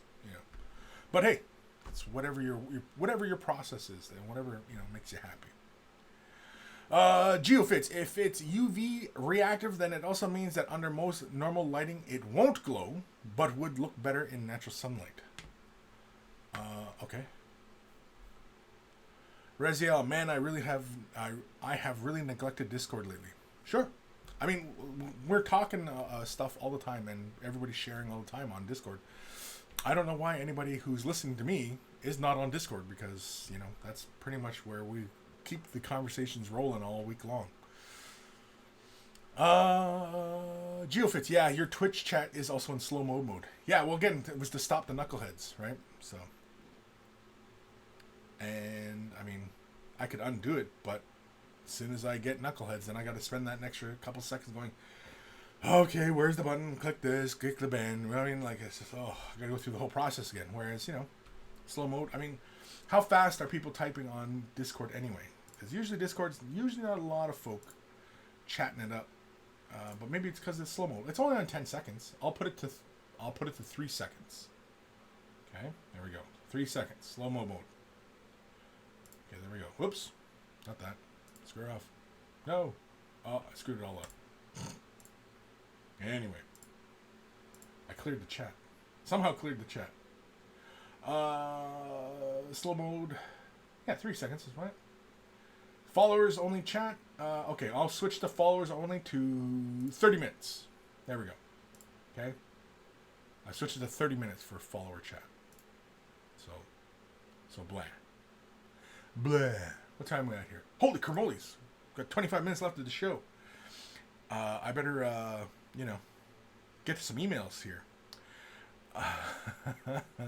Dr. Santos, we like them thick. Multiple layers. Nathaniel, Testers is water-based as well. The Aztec line is water-based as well? Okay.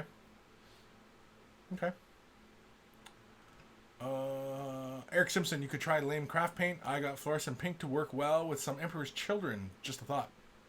Yeah. Aaron Seach, Kratex is water-based. I use it for when I'm painting the space art with my airbrushes. Their transparent line and the pearl finishes paints are amazing. They do metallic finish paint too. Cool. Uber Tolucci. Hey. TH, have we had any emails yet? No, we have not. And in fact, TH, I've got your email. You'll be third. In fact, let's bust into the email portion of our day. ONT or aunt? ONT or aunt? I don't know. First time watching this. Is Citadel Wraithbone Spray a good primer option when using traditional paints on top of it? I don't want to base coat my new Imperial Fist army with Corax White. You don't want to base coat? You're doing Imperial Fists and you don't want to prime them with Corax White? Well, using Wraithbone, if you've used Corax White, the spray from Citadel, if you've used that, Wraithbone, and you've been happy with your Corax White spray, you've been happy with the application of it, using Wraithbone will be pretty much the same. It has the same smell, it has the same texture, it flows the same, it creates the same dust cloud. It works fairly close like Corax White. And it lays down a nice, beige hue, a bone color, right? Which is a great base for doing Imperial Fists. I have a video on Mini Wargaming's YouTube where I show doing Wraithbone and then showing two different ways of doing Imperial Fists using orangish or brownish yellows, right? Using two different yellows. So there is that. That's an option. But as far as not being happy with the Corax White for your Imperial Fist, I'm not sure. Like,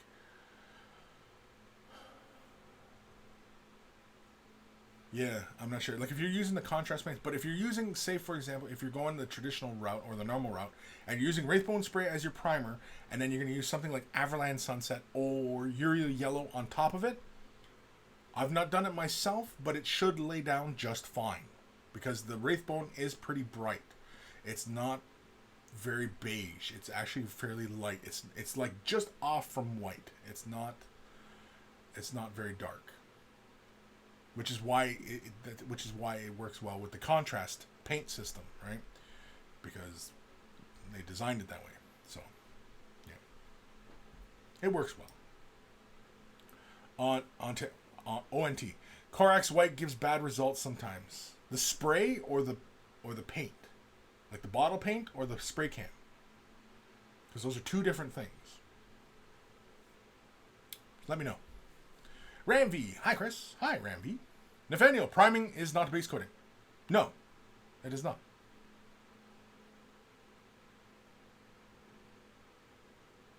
But the way he's asked the question, I don't want to base coat my new Imperial Fist army with Corax White. So he's using it as a primer, but he's still base coating. He's using Corax White as his base coat. but he doesn't want to use that anymore. Because, I mean, using the primer and then throwing the contrast on top, you know what I mean? That's a different beast altogether. That goes outside the norm. And honestly, here's the thing, okay? Here's something to consider, okay? Is it dogma?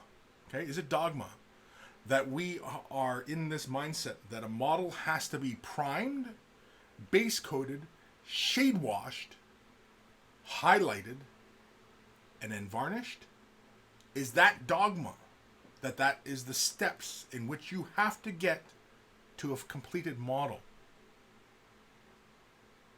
Because I was thinking the other day of the priming phase, okay?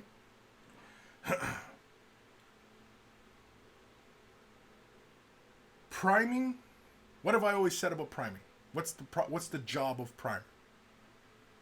It's to provide a surface for the paint to grab hold of, right?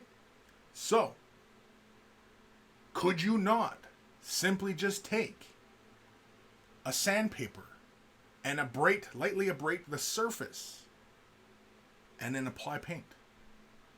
Especially if you're using a gray primer. Like if I use Steinway gray, which looks exactly the same value as Citadel colored plastic, if I just took a very, very thin, very light sandpaper and lightly abraded. Now, mind you, in practice, that's actually more challenging to try and do because there's a lot of nooks and crannies that the sandpaper has to touch to abrade that surface.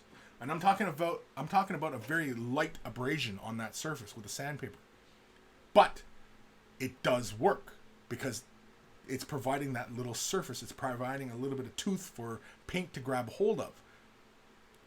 And that's any paint. That's water-based acrylics. That's oils. That's any kind of acrylics. That's lacquers. You know what I mean? Like, that's, you know. So, is it simply dogma that we're like, no, we got to use primer? Or can we just simply sand that surface and prime it, or and paint and start painting on top of it? You most certainly could. You most certainly could. The hard part being, though, is properly sanding that surface. That's a challenge. I got thinking about that the other day when I was remembering somebody, a painter way back in the day, had sanded and polished a pewter model up to a polish. Totally reflective. He was doing it for a sword blade. And he totally brought it up to a bright standard and then simply laid clear colors on top of it. And it created this really wonderful effect with no metallic paints and basically no paints, and just simply laid polished metal with a little bit of color on top of it, and that was it. And that achieved his desired results. A means to an end, right? He wanted a particular result. He achieved it. He went outside the norm. So is it simply dogma that we follow this procedure? Right? Things you got to ask yourself. Things you got to ask yourself. ONT, it's a spray. Okay, it's a spray. I got uneven results with Corax White and then traditional paints on top, as in details went missing. You might have been a little too close to the model. If your details are being obscured because of your priming too much, and you're priming too heavily. You should be working about 30 centimeters away from your subject, and you're not spraying straight in at the model. You should be doing kind of side-to-side type motions. You're spraying, and it's catching. When I prime, and I've shown this in many videos, when I prime, especially with spray cans, because most of the time I prime with airbrush these days, but with spray cans, it's like a 1, 2, turn the model 90 degrees, 1, 2, turn the model 90 degrees, 1, 2, and that's it. That's all I do. When I'm doing the contrast, though, I do lay just a little bit more down.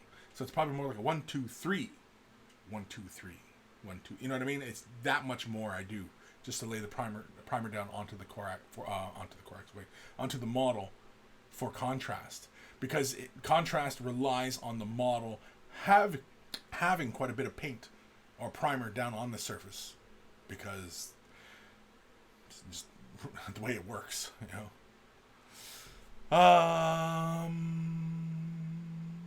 Ghost Starman Deluxe. It is indeed dogma. It is indeed dogma. It is. Very good, Ghost Starman Deluxe.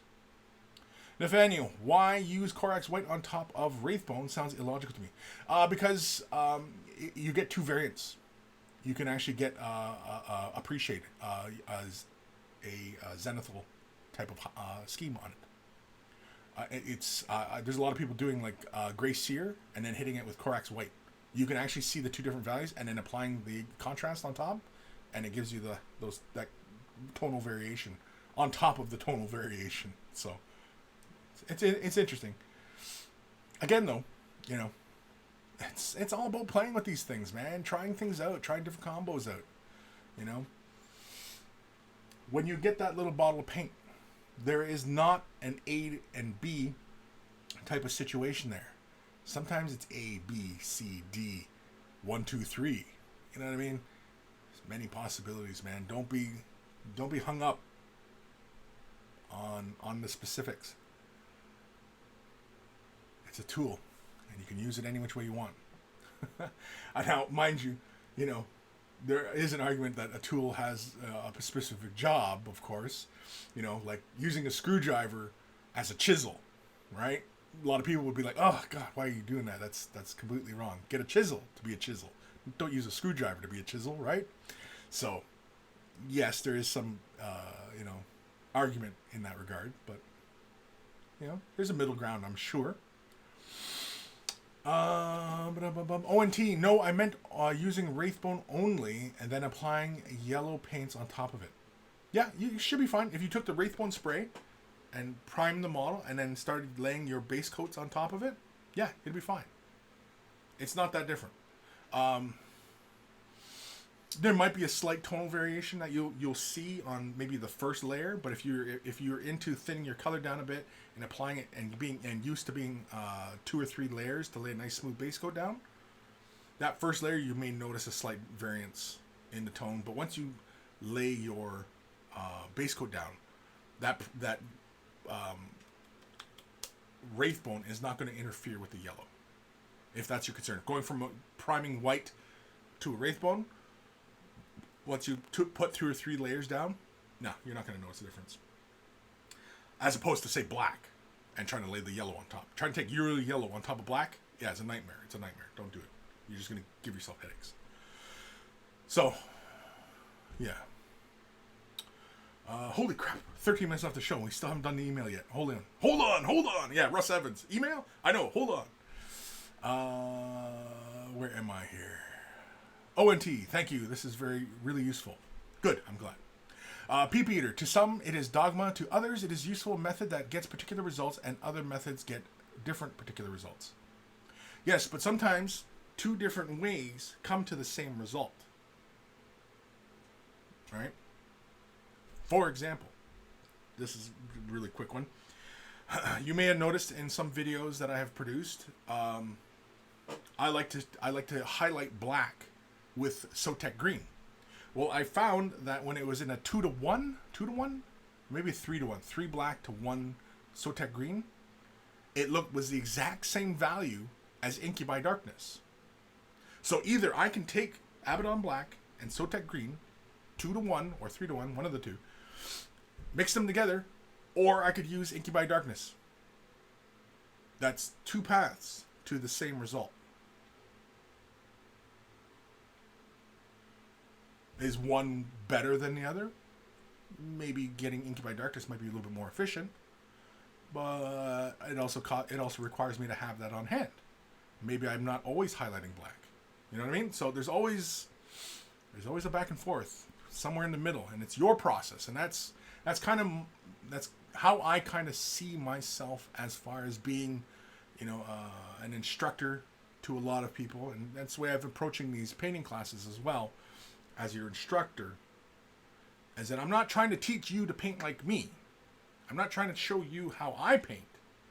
I'm just trying to build upon and show you guys, you know, the most efficient way possible so that you can create freely with good knowledge and a solid foundation to which to build your castle, as it were, right?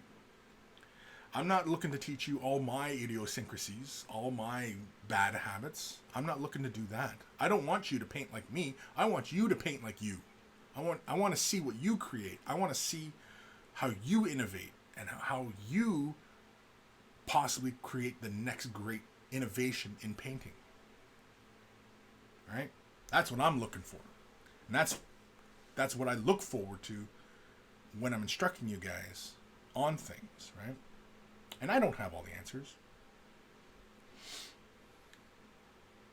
Raziel, the bone color will make your yellows warmer, maybe a bit darker. White and gray will make them a bit cleaner and brighter. Yes and no. The white will make it definitely brighter, because you can't go any brighter than white. The gray, I find with yellow, starts to throw that variance in where it starts to look a little green. Because the gray has a slight blue. It has a bluing. So the blue and yellow make a green. In the first couple layers.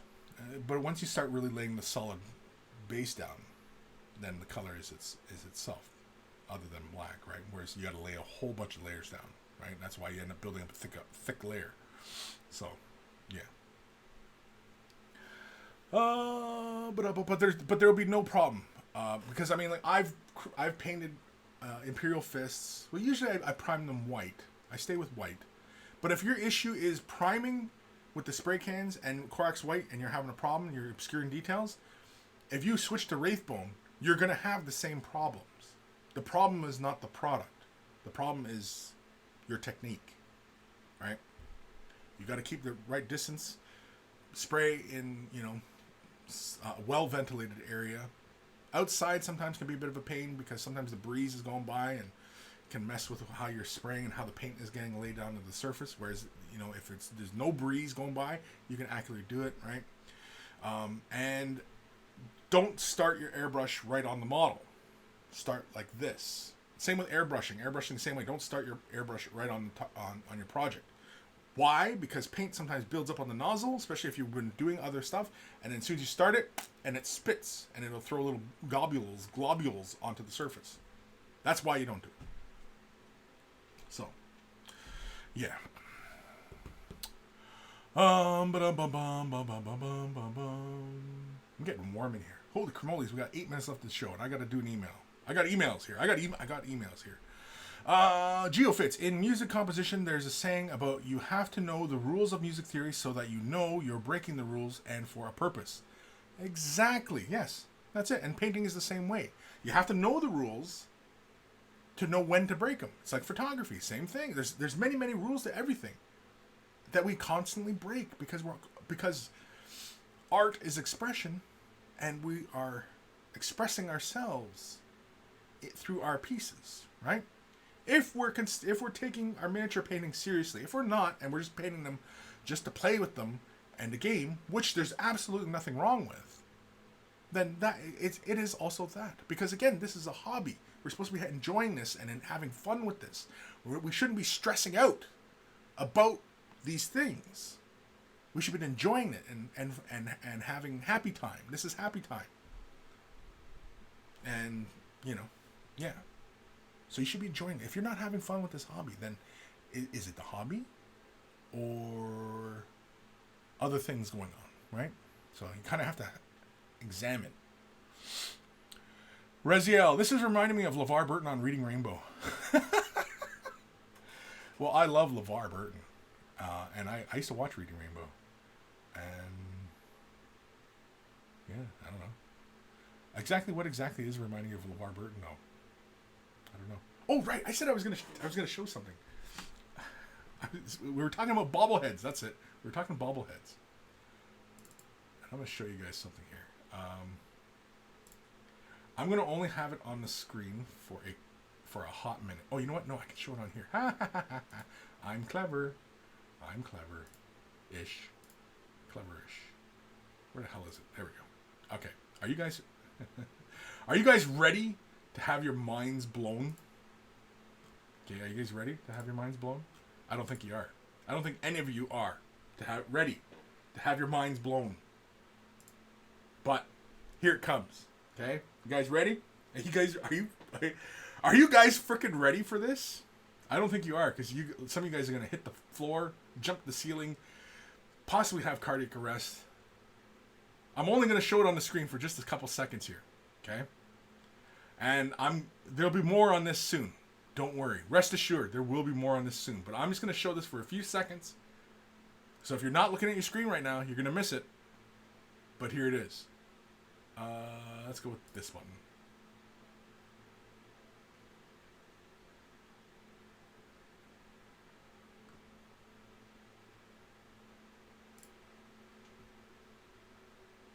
Hope you absorbed that in, buddies.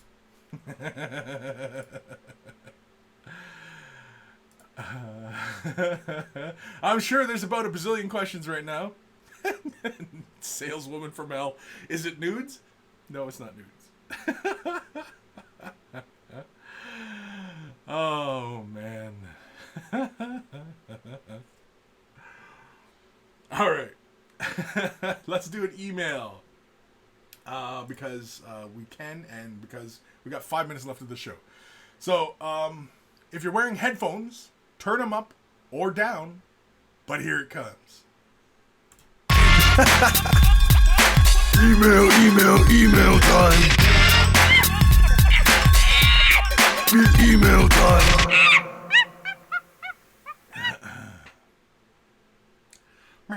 Oh, is it done? Shit. I messed that up. Anyway, this one's from our good buddy Derek Luderus. Hey, everybody. Probably won't be able to catch the show today, but I wanted the latest addition to my heresy army. I think this might be my best infantry yet. Please forgive the dirty base rims. Dirty base rims. And so here are, what are these? Raven Guard? Raven Guard, right? Raven Guard? Raven Guard. Here we go. There's a better picture. So here, I like them. Nice and clean. They have that kind of battle-worn kind of look. Paint looks like where it should be. They're covered in a lot of dust, so it makes them very... Like, if you went into a lot of highlighting, yeah, a lot of that would get lost, especially, like, obviously on the feet and legs and stuff like that. But as far as creating the look that they're in a city fight and they're covered in dust and they're just dirty and, you know what I mean, and battle-hardened, I think you've achieved that pretty nicely. I think the next thing, if you're going to go with this kind of dusty appearance, also think about, okay, like if they're covered in the dust, and then say it's been raining, and so then that dust and rain mix and make a slurry on that surface, right? Just very, very lightly. And so you'd probably get some of it accruing, like, on the raised edges of, like, the symbols, you know, like I'm looking at the sergeant in the middle, like, you know what I mean? Like, in between the details, maybe under the eye lenses. You know what I mean? Like, it would build up in areas, and it also create streaks down the surface in that dust, if they were in this dust environment for a long time, right? If that's the goal. But otherwise, yeah, I like it. I dig it. You know, I mean, there's a lot of different places you could go with this, but I mean, the OSL on the eye lenses actually looks really good. Yeah. Finish those rims and yeah, get them on the table. Start playing with them. I think those look really, really good. Thank you for sharing, Derek. Awesome stuff. Next email is from the Knitfink. Yeah, this is the Knitfink one. All right, people. This is where it gets not safe for work. So if you're at work, it's about to not get safe. So warning. And if you are younger, you know.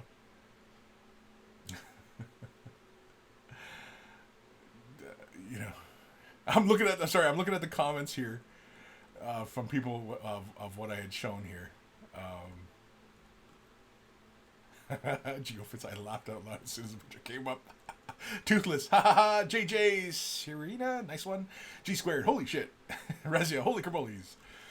The Fauna Night Adventures, thanks guys. Did the Fauna Night say something? Oh, they posted a question. Oh, I missed it. I'm sorry, Fauna Knight. I apologize. I missed your question.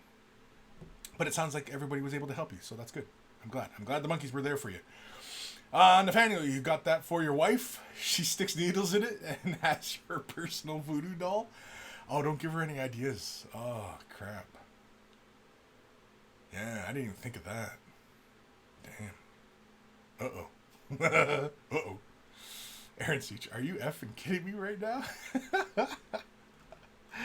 I'm not kidding you, man. I'm not kidding you. Rezio, I'm at work. I know. Salesman from hell.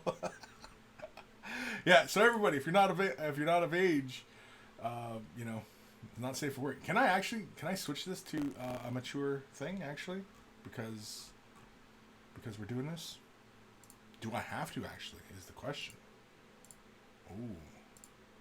No, these are censored, and I've seen censored stuff on the internet many times, so I don't think it should be a big issue.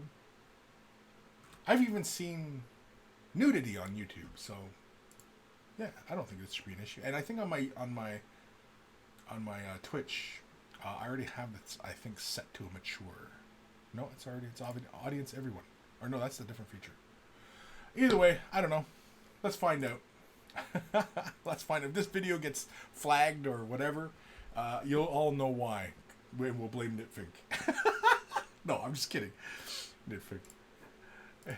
She's like, hey, man. Don't blame me. Show your prawn elsewhere, buddy. Oh, wait. Crap. No. That's what I did. I didn't mean to do that. Shit. Okay, I'm just going to read it, and then I'll switch to the picture, because, yeah, I didn't mean to show all the pictures, because, yeah, there's clean versions and there's not clean. It's illustration. I mean, like, if they're showing World War II bombers, and World War II bombers had boobies on them and stuff like that, so I don't think it's not a huge issue. But anyway, this is from Nitfing. These are some 40k token counters I did for commission a few years ago. I thought they turned out well at the time, but I know I could do a better job now, especially on the faces. Supplied, censored, and non-censored Nitfing. So, let's quickly have a look here. And so these are counters she had made. Let's go with this image. Yeah. And so, yeah. So these have been censored just, you know, for any of the prudes out there. Personally, I love them. I think these are fantastic. These are great. I love the vibe on them. The Slanesh vibe is just too much fun to not do this kind of thing. It invites this kind of attitude, and that's fine. I like it. Now, for the poses, were you borrowing the poses from other artwork? Did they serve as inspiration for these poses, or are you just really good in your anatomy, Nitfink? Because I mean, both are possible, but like the pose for number 6 looks familiar, and the pose for number 3 looks familiar, and even number 4 looks familiar. I want to say it's what the heck is her name? Classic pinup girl. Black hair. For number 4 and number 3. Number 3, actually, I think that's like a Marilyn Monroe pose, is it not? Now I gotta read Nitfink's comments here. Is she even here right now? I don't know if she's here. Oh, Nitfink, I warned you.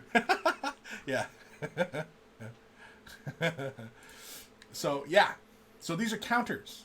These are a lot of fun. Really fantastic. What size of counters were these, actually? What size are these? Are these like a 25 mil base? Or are these like a 40 mil base? What size are these? But these are fantastic. We got a look at Nitfink's skill in the last episode where she was entered into a nail art competition.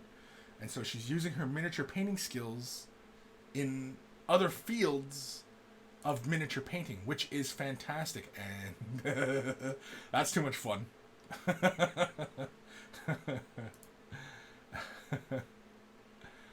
Yeah, I like these though. These are fun.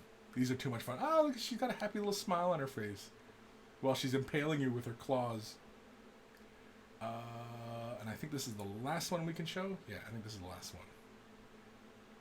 I like this one too. I'm kind of upset that the feet kind of on some of them run off, like her and her. But you know, I realize that you gotta make a sacrifice somewhere. That was just too much fun. So those are early works. How old are those, Knitfink? When did you make those? What year? What year? And what size? I don't know if you answered my question yet or not. Betty Page, yes. Thank you, Philip Yee. Yes, Betty Page. And Ebb and Flow, Betty Page, yes. Thank you. Betty Page. Nurgle's Love. Number 1 is Very Monroe. Number 1? Oh, in that pose like that? Yeah? Is that a Marilyn Monroe pose? Yeah, I guess so. Eh? With her dress and everything? Yeah. Yeah. So, very cool work. Thank you, Knitfink, for sharing that with us. Yeah. Hell-Day and Urbanness. I would not watch anything personal if at work. Safe for work or not for work. Work is for work.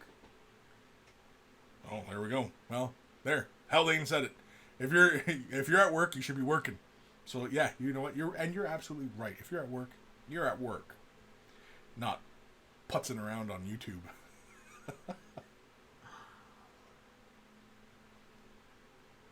Knitfink. The person that commissioned them wanted traditional pinups, so that's what I referenced. They are 1 1/4 inch. Oh, okay. So more like a Terminator-sized base, right? Like a 40 mil base. I'm just trying to, provide kind of a bit of comprehension as far as like how big those are. But yeah, so they are based on traditional. I mean, that's great. Like, it's absolutely nothing wrong with that. Yeah, it's fun. I like them. And if you about 2 years ago, okay, so he did them about 2 years ago. Very, very cool, awesome stuff. I like them, and hopefully everybody else got a kick out of those and enjoyed them and appreciates Knitfink's skill, because that's a lot of fun. And I like that you're applying your skill set, like everybody should. Everybody who does take miniature painting somewhat seriously, right? As you're developing this skill set, that there are other applications to apply these skills, right? And so, I welcome and applaud Knitfink's efforts, because that's awesome work.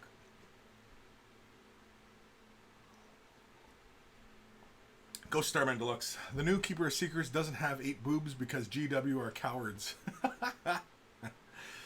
Well, yes and no. Yes, I can see your point. No, because they want to appeal to the broader market. And if they make things that are not quite as challenging, especially on the North American side of things, which is a big market for Games Workshop, so, it's kind of a not to rock the boat kind of situation. That's why. Because in Europe, I realize that people attitude towards sex is a lot different. North American attitude towards sex, very, very uptight. Very prudish, very uptight. Whereas in a lot of parts of Europe, it doesn't seem quite as... it's not as loose, I don't think, as what we see and perceive on TV. It's not like everybody's just walking around, with their shit hanging out. I mean, there is some decorum there. I mean, but it's not like when, a pair of boobs go by on a billboard that you're like, it's just, they're advertising bras. You know what I mean? Like, it's just, whatever. It's whatever. Saleswoman from Hell. Why do Americans hate boobs? It's not Americans. It's North Americans. It's the attitude in North America. Because Canada's is Canada's a little bit looser, I suppose. Well, in a lot of ways, really, very loose to America. Because, I mean, I'm pretty sure it's still in the books, right? That women can walk around topless. I don't think it happens too often, but I'm pretty sure that's still on the books, right? Like, that's perfectly legal. Where's my lawyer? Where's our resident lawyer? But yeah, so yeah, it does seem like it's a bit of quite a bit of America. But I mean, who founded America? Who founded America, right? And that'll answer your questions right there. Saleswoman from hell. That's not very freedom-like. Well, you know. We can debate this kind of stuff all day long. So, yeah. Haldane Urbanus as at Knitfink. I thought this was kind of interesting to read. Maybe some Eldar pinups to brighten up my Craft Worlders or BFG Corsairs. Doing pinups on the hulls of the Corsair ships for Battlefleet Gothic? That would be freaking awesome, actually. Painting like little pinups on those ship hulls. That's actually a really great idea. That's why I read the comment, because it's actually a really good idea. Do you still take on work like that? Haldane Urbanus is asking Knitfink. I don't know if she's answered yet or not. I don't know if she saw the comment, but yeah. What time is it? Holy crap! It's 10 minutes after. We're over. We're in OT right now. We're in OT. Pete Eater, right now, or right after the new Keeper's Secrets came out, I hadn't seen it in any detail and saw a buddy of mine painting one at a local store. His was very not safe for work. Custom bits sculpt on the base kit. Yeah. Knitfink answering Haldane. Might be interested to see my level of improvement, but I can't even guess what the turnaround would be. Yeah. And I think I'll leave that to you two to hash out. So, yeah. But, yeah, alright. Knitfink and Haldane, you guys can work that out. Email. Right, email time. This one is from our good buddy TH. Hi, Kris. I'm sending you another Blood Bowl team. The fourth in my planned 10-team project. I had some Skaven lying around and I wanted to use the Underworld Denizens team, mixed Skaven and Goblin, so I got a box of GW Goblins and a troll from Willy Minadel Contrasts. Everything has been based with contrast and topped with some traditional painting to fit the style of my other teams. I tried to challenge myself to get it done quickly, so corners were cut and mistakes were made. The tails on some of the Skaven ended up a little wonky, and those damn mold lines. But overall, I tried to challenge myself to get it done quickly. So I already read that. Wow, I slipped a groove there. I'm happy with the outcome and could easily have spent much longer only to get the same results. I gave the troll a little extra love. He is, by any parameter, the star of the team, and that was it. As you know, I base color schemes on NFL teams. When doing so, there are three things I try to consider: what fits the aesthetics in a world logic of the race. Is there a conflict overlap with any other teams? Is there a joke to be made? Underworld denizens are notoriously bad, disorganized, and poorly managed. They also have plenty of mutations and a very liberal approach to warpstone. They're the crappier but freakier version of Skaven. For that, I wanted colors to be both dirty and bright from an NFL franchise that has been historically bad, disorganized, and poorly managed.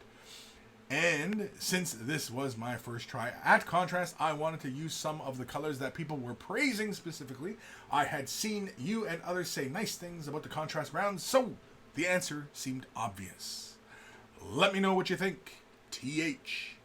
And so let's have a peek at TH's Skaven team. And I'm already kind of giggling at this because it's pretty comical. I do like the troll. The contrast, I think, served you well. I think the contrast served you well in getting this team painted quickly. And in fact, I think I'm going to head to my office and pick up my contrast paints because I'm getting the hankering to work on my team. Finish off my Middenberg? Or Marienburg? Is it Marienburg? Anyway, the Marienburg Steelers. That's what my team is. Humans. Pittsburgh Steelers, right? Anyway, I don't think I have to explain myself. So, I think everybody looks great. You said some of the tails look wonky. I'm not seeing it. Oh, I see the guy on the far left. His tail looks a little dark. But like the tail of the guy who's holding the ball just beside the troll, I think that looks fantastic. The tail of the guy holding the ball in the far right looks fantastic. The greens are really great. The fur obviously looks fantastic. Do we get any close-ups? I don't know. Do we? Do we? We do. Yeah, so you laid the contrast down, and then you did a little edging. Excellent. I mean, I'm sure you bang these out pretty darn fast. Actually, I like the guy on the right. How he did the blades there on his hands. I like that look. The guy on the left, the blades look fine. Nothing wrong with them. But I like the way he did them on the right. And it's a little contrast here. I realize he's a different colored Skaven, but yeah. Overall, really, what was your experience with the contrast? Did you enjoy your experience with them? Or did you see a point to them? Or did you think that you wasted your money? I definitely would be curious to know what your thoughts on contrast. As anybody who's used the contrast, I'm always curious on what their thoughts are. Not that I have any kind of personal investment in, contrast or Citadel, but I just, I'm curious. Because, I see a ton of potential in these things, but some people don't seem to see that, and I'm not sure why. And so the more information I get from people who are not satisfied with it, or their results with it, I'm curious to see what they say.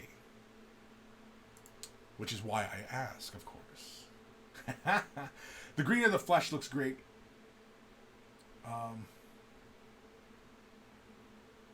The color scheme. Are these the Browns? Is that who these guys are supposed to be? The Browns? I just realized. Are they supposed to be the Browns? Hey man, the Browns did pretty good last year. And they're only, I think, because they've gone so rock bottom, I think their only way is up now, I think. But anyway, yeah, I like it. But he's got a bloody fist.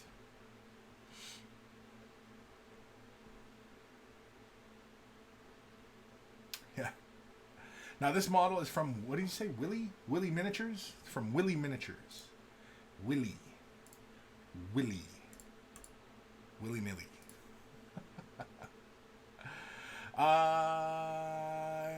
Yeah. Okay, so that was from TH. So thank you, TH, for sending that in. Awesome stuff.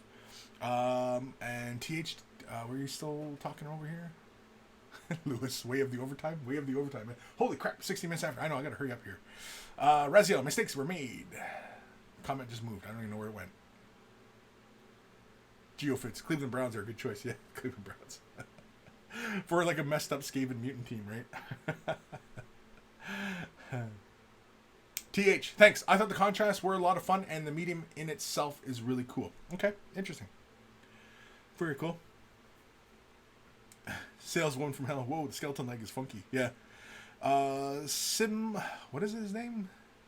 Smilomaniac? Contrast for skin, fur, or anything with loads of recesses seems great. The beginner angle is a bit false, though. Sure. Yeah, because there is a switch that has to occur when going from using entirely contrast and then switching to opaque paints. There's a bit of a learning curve there, and so yeah, gearing towards contrast towards just beginners. Yeah, that is. Yeah. But it makes painting so much easier, and getting models to tabletop. Really, is that the goal of every beginner painter in wargaming? Is their goal just getting to tabletop? I don't know. It's been so long since I was in that phase. TH, and yes, they are based on the Browns. I guess the joke would be funnier if they still sucked. Yeah, because they don't really suck anymore. They're actually pretty good.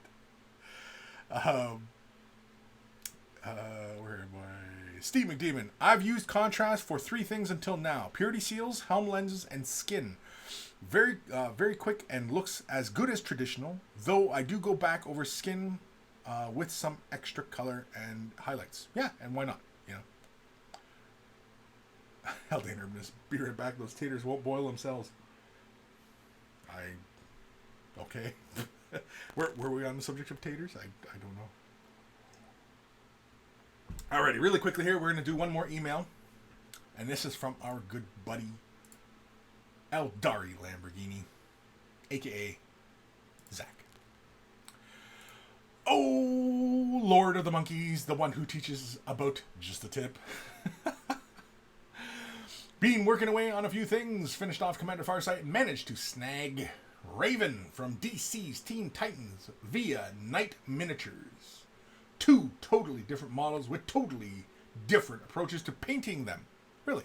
It was a blast. CNC, always appreciated. Cheers, Zach, aka Eldari Lamborghini. And so let's have a peek at Eldari's efforts. And there we go. And I likey. Me likey. Me likey.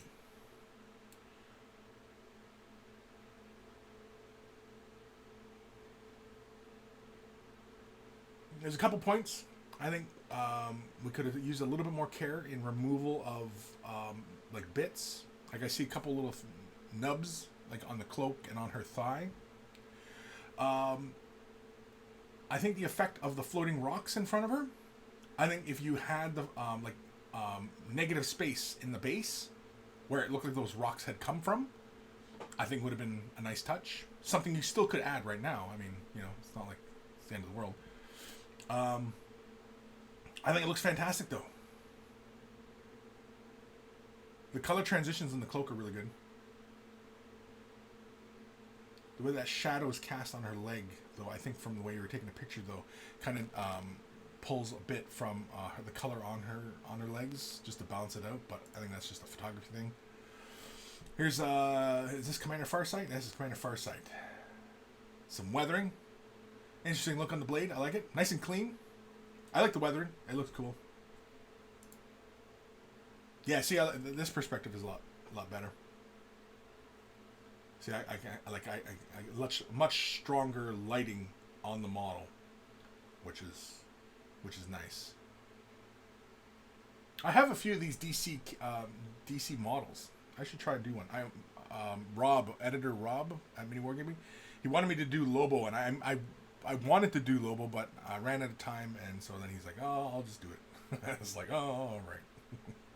I don't know why people ask me to paint their models, because it takes forever for me to get stuff done. So I don't know why people keep asking. Like if I was a commission painter, which I would not be terribly excited to do. Yeah, people would have to know that it's going to take me a while. They better not be in a rush.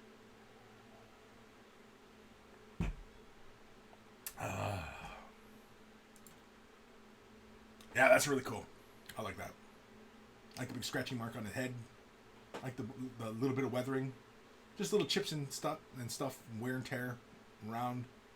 Gives them that battle hardened kind of look. I like the base too. Base is kind of nice.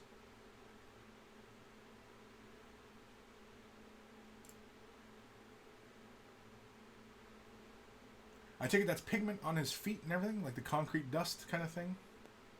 I'll assume that's what that is. Was it the last one? Aw, that's the last one.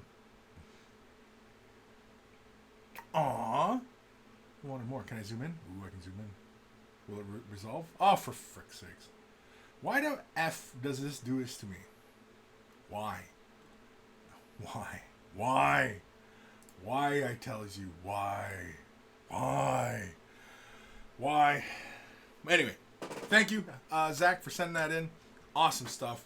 I really like paint jobs on both. Now, you had said you went with two totally different models with totally different approaches to painting them. I kind of would like to know what... I would kind of like you to elaborate on that. Like, what was the two different approaches? For me, I mean, I don't see any difference in doing that model or that model. So I'm kind of curious as to what it was that you had to, do. Where am I in these comments here?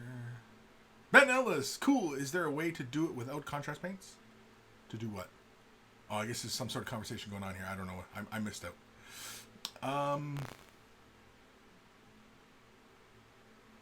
Lewis saw these models in the Discord, really liked how they finished off the bits of the cloth by blackening the end.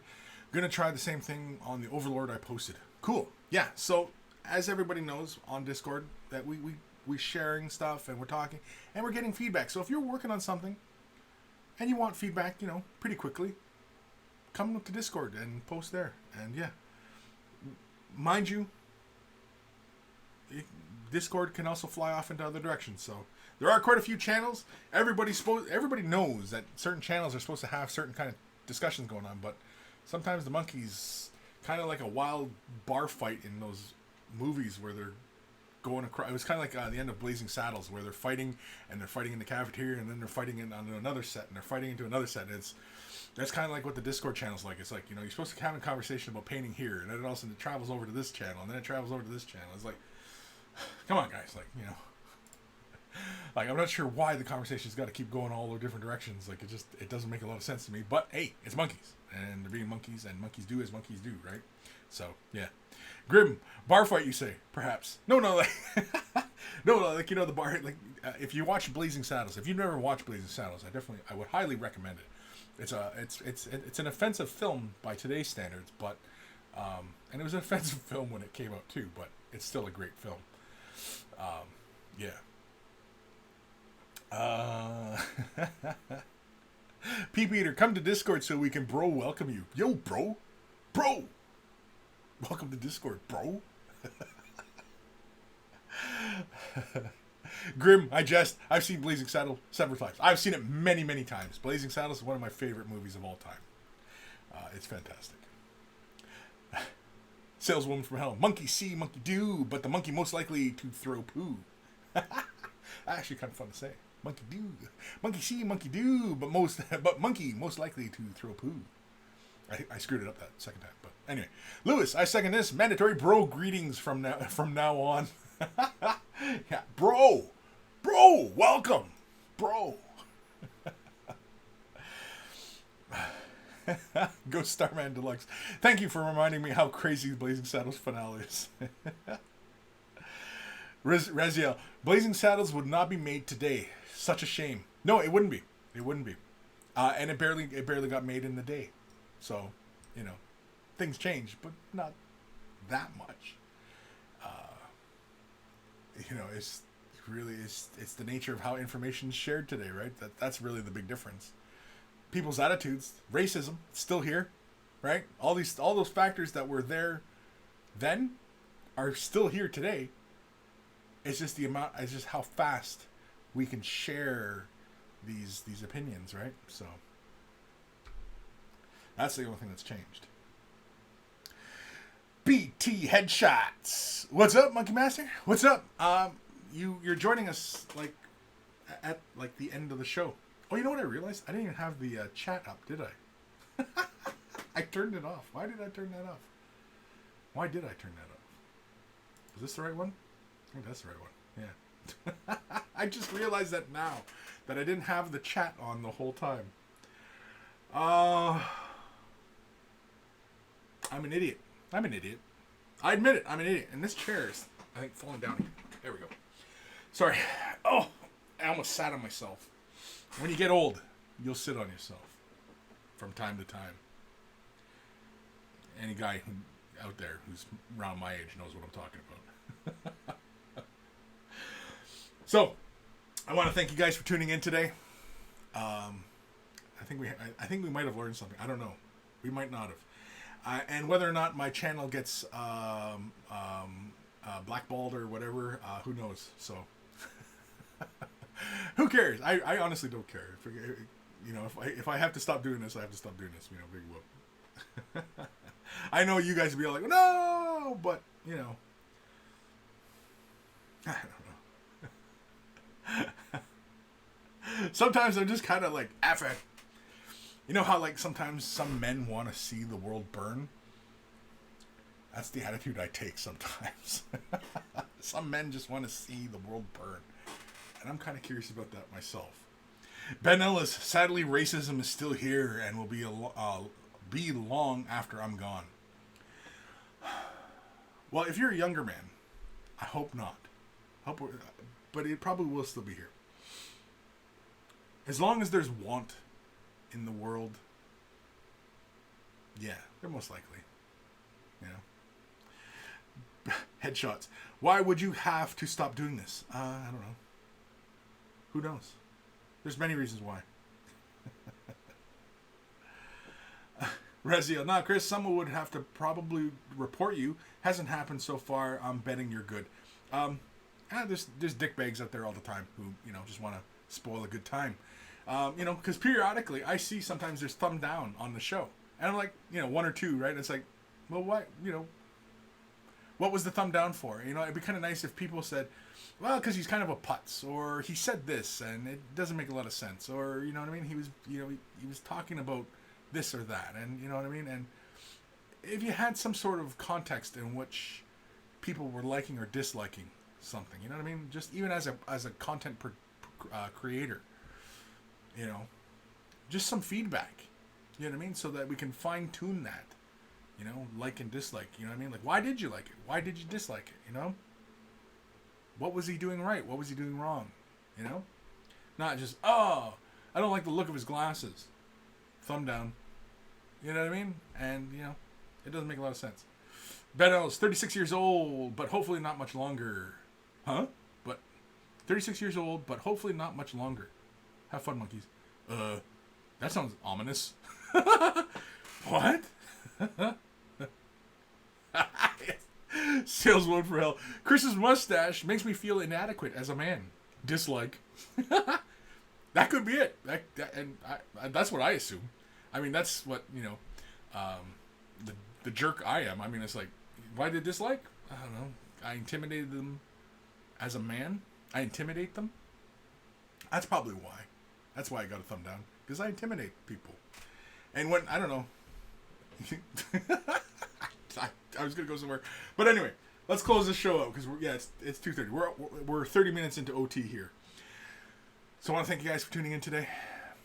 If you have questions, if you're brand new to this hobby, you can ask your questions if you're attending live. And if it's after the fact, you can send your questions to Kris@miniwargaming.com. It's my email address.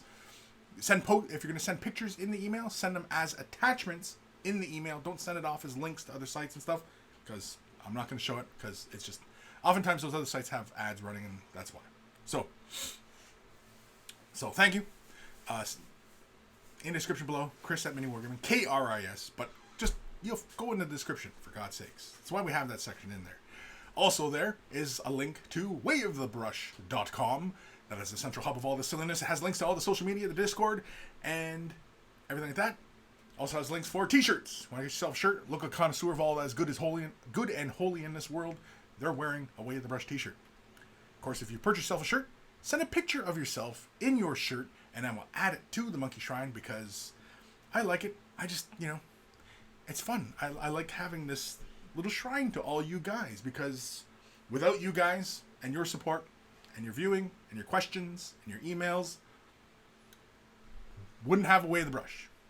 Would have stopped this, you know, 5 years ago. Or, I don't know. I started this in 2013. That's when Way of the Brush started. How many years is that? 6? Jesus, is that right? Have I been doing this for 6 years? Good God. Good God. Good God, sir. So, Monkey Shrine, without you guys. In the description below at wayofthebrush.com also is link to Patreon support. If you want to help support monetarily, I only ever charge per episode of Way of the Brush. I do create other videos, but I don't ever charge for them. I only ever charge per Way of the Brush. I only do Way of the Brush once a week, so you kind of know what you're getting into. And a huge thank you to all my current patrons who currently support me.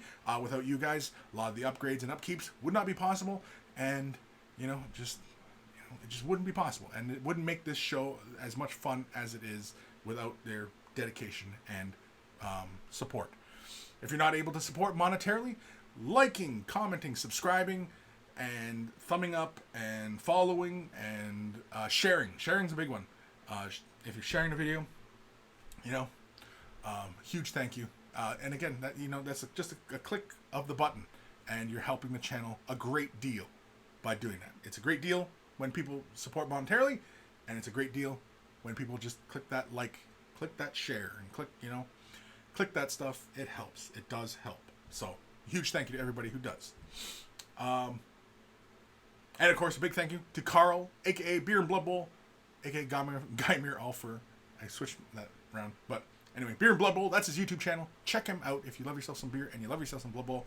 We say thank you to Carl all the time for creating the email jingles that play before the email segments of the show, and you know, they always put a big smile on their face, and just it's always a lot of fun. So, Ben Ellis, I'm thumbing down as I'm bolding and jealous of Kris. Oh, balding. Balding or bolding? Are you bolding? Because if you're bolding, then yeah, that's a total reason to thumb down the video. If you're bolding, yeah, thumb down the video. For everybody else out there, if you're bolding, yeah, thumb down the video. Go ahead. I concur. If you're bolding. Now Ben's really going to go, hey, screw you, I am going to thumb it down now, making fun of the way I type.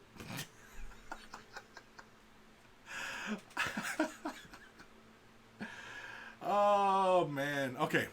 I don't know. We done? We're done. Oh, now I'm getting more messages. You're not done. Or get off the air. You're an idiot. Take care of your brushes. They'll take care of you. And I will see you next Sunday. So, Way the Brush is Sundays now. Just a reminder. Sundays. Sunday. Anybody who remembers the old truck rallies and monster trucks and stuff like that. Yeah. Sunday. You know, they come down to the racetrack, whatever. Anyway. I just remember the ads from back in the day. Like when Bigfoot, you know, the monster truck Bigfoot was a thing. Sunday. You know. Just like really, you know, really loud in your face kind of stuff. Anyway, let's get the hell out of here.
Yeah, Ghost Starman Deluxe. It's like Fight Club. We don't talk about Fight Club, right? First rule of Fight Club: you don't talk about Fight Club. First rule of Way of the Brush: we don't talk about the post-credit thing. We just don't talk about it, man. I like G Squared's response. Ghost Starman Deluxe, you're hilarious. So, yeah. Everybody else probably already gone, right? Viewership's already just dropped way off. It's only like a couple of you. Oh, there's still a bunch of you. No, I might have did it too early.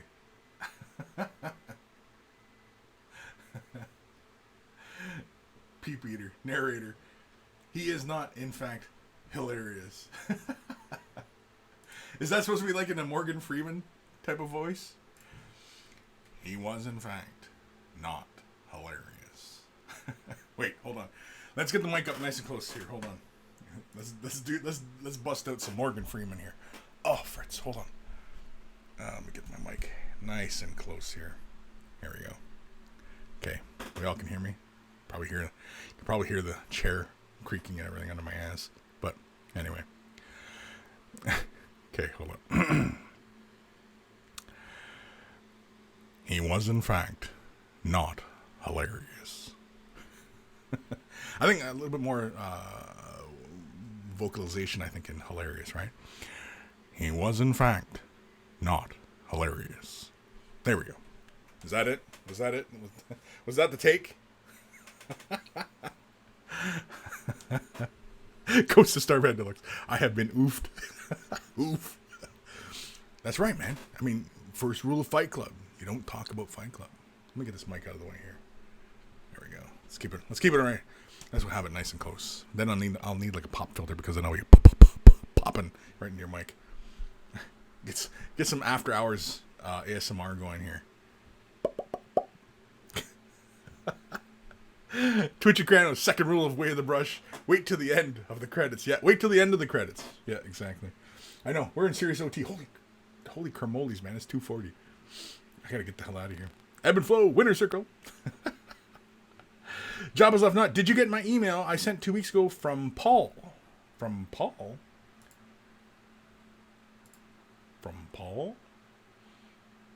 I did not. Unless...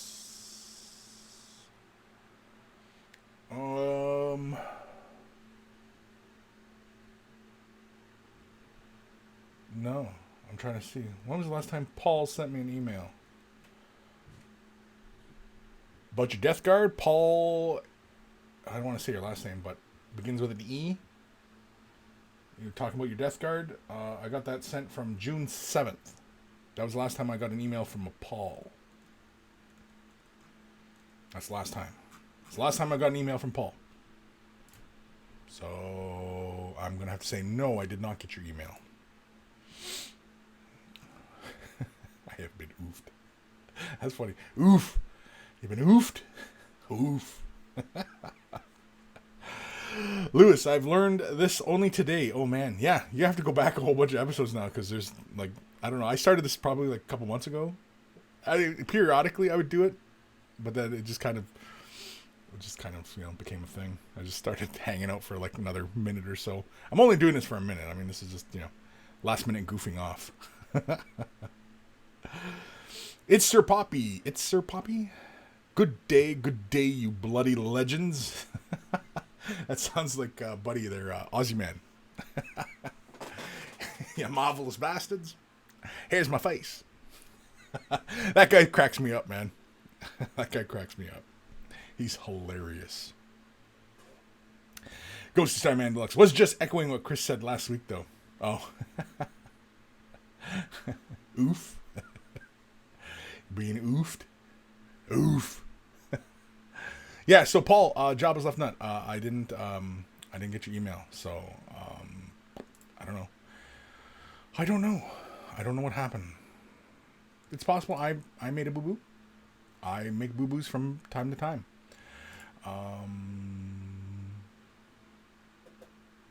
No, I'm looking at my emails. Possibly if it went into another folder. No. You know what? Let me see if it just showed up in the spam. In the spam? Oh, that's too much shit in here. Oh my god. Yeah, somebody's watching me, man. Somebody's watching me because there's a whole... I'm getting CBD ads now. CBD. How do they know? How do they know that's my jam? Get penis girth. Well, I don't know how that ended up in my spam folder. That should have been an email that was labeled important because... Have you ever watched Yes Man? The Jim Carrey one? Yes. That gets the ad for the pills. No. Yes.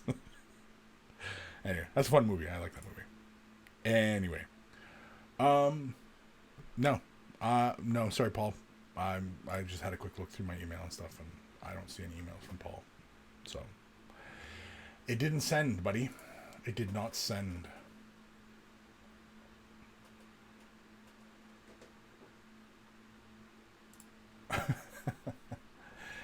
G squared. Wow, you didn't know about the after show? You didn't know about this after? You didn't know about it? You always tuned out as soon as the exit was playing?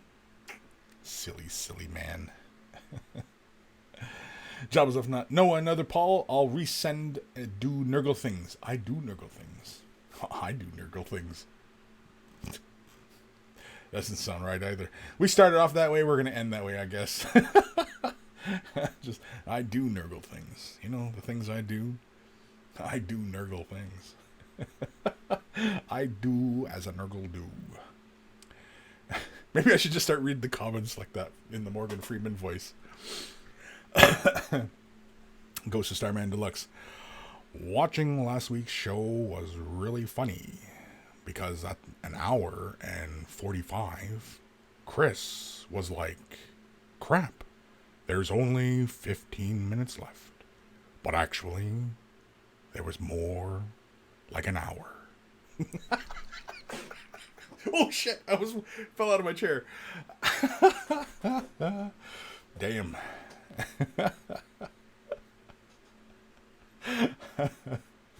Peep Eater, the way you said that, I thought there was a comment from someone called Get Penis Girth. Yeah, somebody's handle is called Penis Girth. Oh, man. Jeez. Ghost Story Deluxe, gotta get that girthy girder. Twitchy Kratos, was that the email you sent models or about penis girth? No, that was in my spam folder. I was double checking. I was trying to eliminate all the possibilities for Jobless Left Nut that I misplaced his email or it got misplaced or but no, I don't see it. So yeah, you're gonna have to resend it, bud, because I don't see it. Maybe I put it in my receipts. Geez, I've been spending a lot lately. God damn, I gotta get this spending thing under control here. Oh man, that's awful. Alrighty, folks, I'm getting the hell out of here. You guys have a wonderful Sunday. I almost said Saturday. It's my Saturday. It's your Sunday, or it might be your Monday. I don't know, but either way. Yeah, we're done. What time are we at? Holy crap! Yeah, I gotta get the hell out of here. I got stuff to do. I'm not gonna be heading over to Discord because I got stuff to do because it's Sunday. So, yeah, we're done. You guys can go now. There's not gonna be another post thing, or maybe I say that just to trick you and I come back. But remember, first rule of Way the Brush is we don't talk about Way the Brush.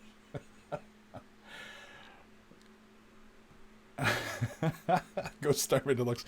Everyone change your account name to Get Penis Girth. Oh, you guys, I swear. And like that, he ended the show with Penis Girth.